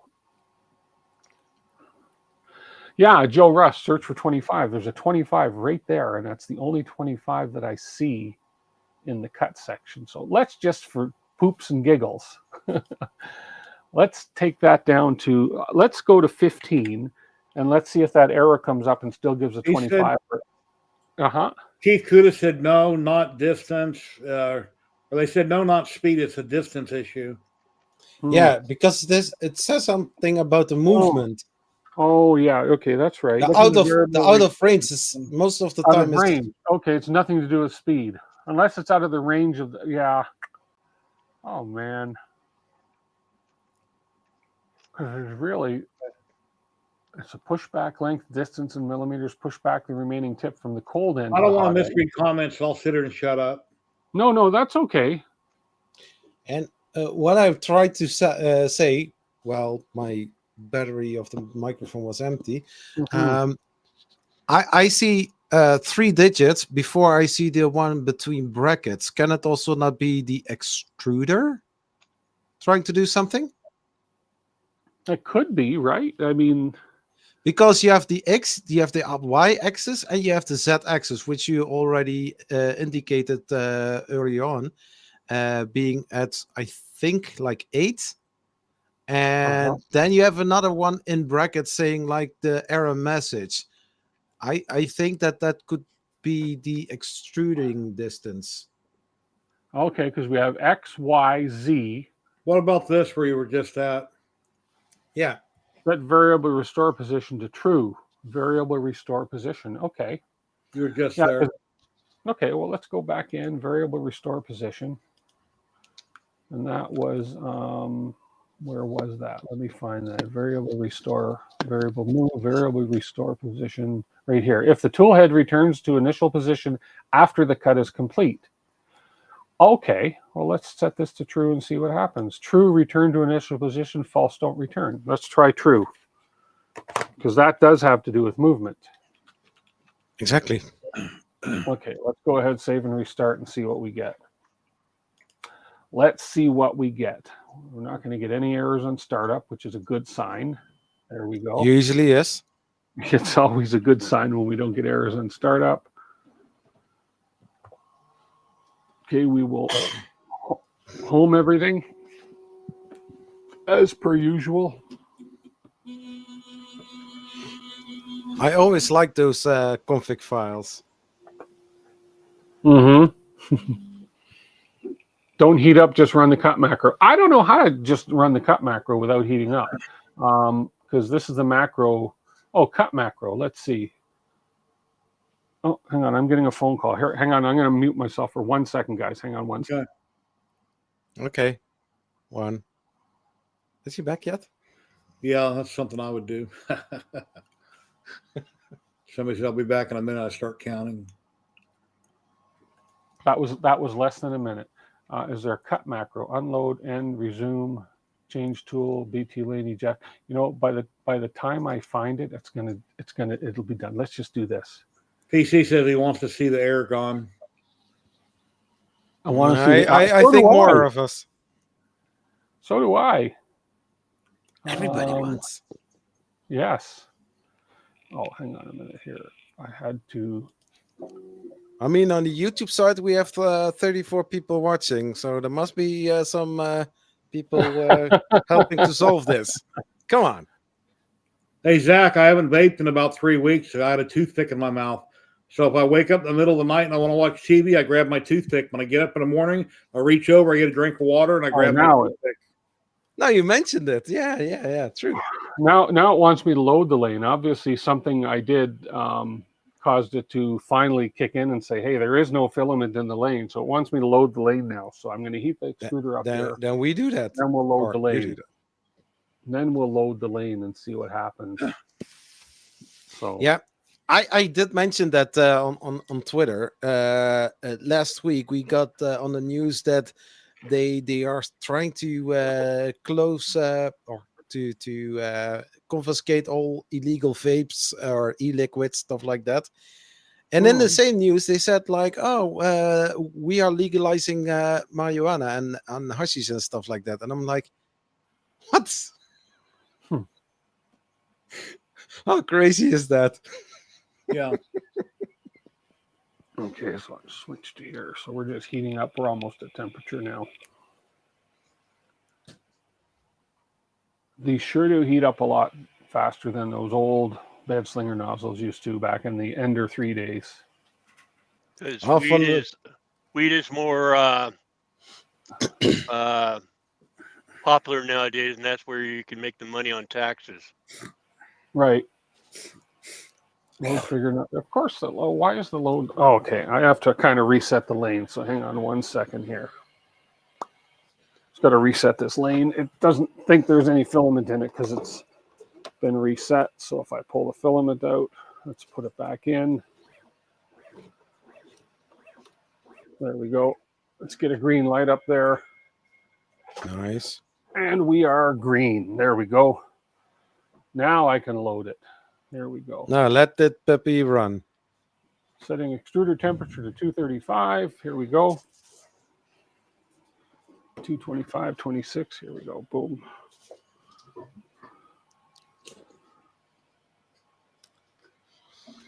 So does anybody know what the average build time on a turtle box is? We're loading. I don't remember. See some orange come down here. And there we go. Probably 12 hours or so. I don't know. Lane 1 is now loaded. So I think I built mine in 3 live streams. Let's bring this to the home position. Let's push some filament through it so that it gets through, so that when I unload, it's going to have something to cut. Of course. Just work on it till you get burned out and then come back whenever and work on it some more and Okay. till you get it done. Let's push some filament through here. Best paperwork anywhere on the planet, though, now. You can zoom in on it, rotate it, look at it. It's awesome. And trust me. I looked at it, and actually, Rat There we Rig go. is similar. Okay. Oh, that's hot. I mean, it's not exact, Of course but it it's is. similar. Okay. But I like it. mean, I'm you one can of those rotate guys. stuff around and everything. I like pouring hot wax on my fingers. I'm weird, so just hot filament coming down in the hand is nothing. Okay, now we're loaded. Okay, now we want to unload lane 1. So let's go ahead and say unload. Let's see what happens. We're going to the cutter. And we got the same error. Oh, okay, so this is different now. Okay. The error message is different.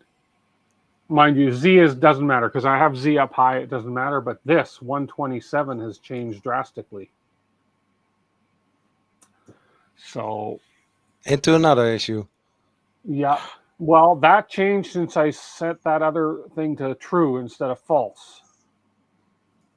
So, Yeah. Yeah. So if we go back, temperature's still up. So if we go back to the macro and we change that back to false. Yeah, that thing's gonna look so And sweet. let's just see if it goes back to minus 25 on the error. Then at least we're honing in on what the error is. It's to do with the movement after the cut. Okay, we're loading our lanes. Well, I'm just seeing that comment now over on Twitch. Tim just scored a FlashForge M5 Pro for $200. Cool. Did I? Nice. No, not you. Oh, Tim. not me. Oh, different Tim. 7005. A different Tim. Okay, cool. An M5 Plus or an M5? It says M5 Pro, $200. Oh, Pro. Oh, that's a hell of a deal. I got an M5 sitting on the floor in the box here. The comment, Pro, though. they blend in Talk Studio, but I'm not sure when it came in. It's the last comment I had on Twitch. So I'm not sure how long ago he typed it. Okay, so we're going to do the unload here again. So we're just heating up the hot end to do the unload. I want to see if now that I've switched that back to false, if the error goes to a minus 25. And if it does, then at least we've narrowed down that it is to do with the movement post-cutting.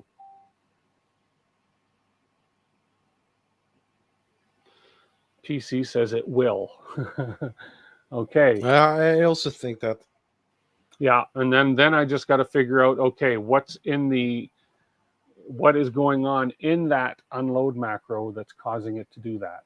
So here we go. We're at 235. It's going to attempt to unload here.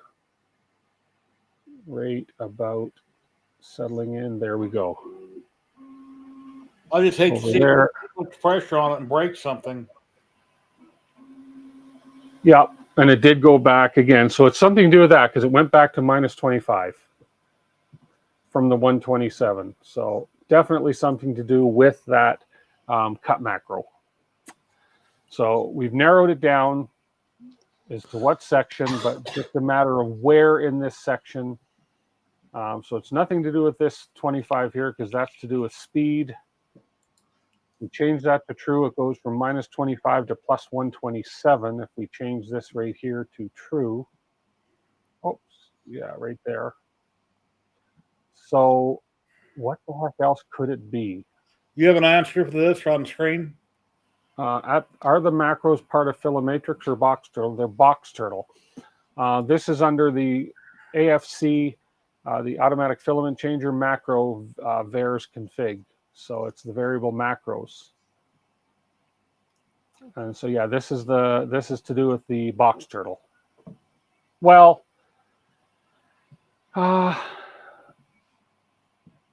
that's because it's happening post cut. So it could be the yeah. Oh, I'm sorry. We have to run out here in a minute. We got to take one of the other kids home that's visiting Ethan. But it could possibly be. I wonder if it's something to do with the extruder here. Although it shouldn't be extruder movement. Because did you change something in there? No. And I think there's nothing under the extruder section here talking about movement, though. No, but did you make some changes after installing the turtle box? No, not in here. Anyways, I just got knocked on the floor. I got to run, guys. Jerry, thank you for spending the time to help. But at least we've narrowed it down to when it's happening and why it's happening. So, all right. Nice. If you're still on, we're just driving a guy home. If you're still on when I get back, I'll pop back on. I won't be. Yeah, I've been on for 3 hours, 20 minutes. Okay, well, thank you. And thank you, sir. I'll see you tomorrow on your stream and I hope you get it worked out. I will. Thanks, Jerry. Thanks, guys. I appreciate everybody's input and help. Really do. Talk to you guys later. See you, Zach. Have a good day. Okay, bye-bye, guys. And I'm down to 7 minutes on my print. All right. And mine dropped off again. Oh, it's gonna. I'll share it real quick, the screen, so you can at least get an idea what it looks like. All right. Or at least I can share.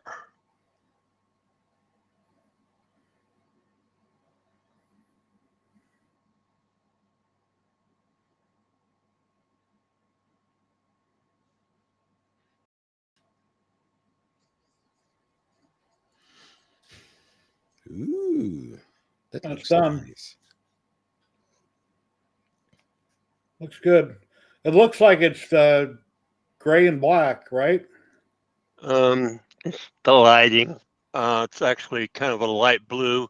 Not the same light blue as the printer, because it's, probably different manufacturer, but it's light blue and black. Okay.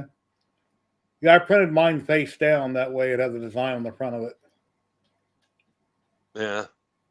Well, I did my design is in paint, and again I just used their triangle feature. Since I'm not a true artist, I just triangle here, triangle there. That's all I really did. It looks good. Well, that's what I was going to try to do with their at rig too. So You know. Yeah, I'm down to I'm at 631 of 634 layers. I should have done that yesterday. Switched over to a plastic spool. That paper spool was, I mean, that cardboard spool was driving me nuts. You know, because I mean, it kept twirling on the side in between the two spools, because the black one was in lane 1 and the light blue one was in lane 2. So to the in between the two spools is where my tangle, and what was happening, I noticed what was happening was the feed of the filament coming back onto the spool was going faster than it could turn, you know, with the cardboard. It's a xenomorph hot in from the deer, and it's for his Sobel SV08. That's what was happening. You know, in other words, the filament was coming back too fast for the spool turning. Okay.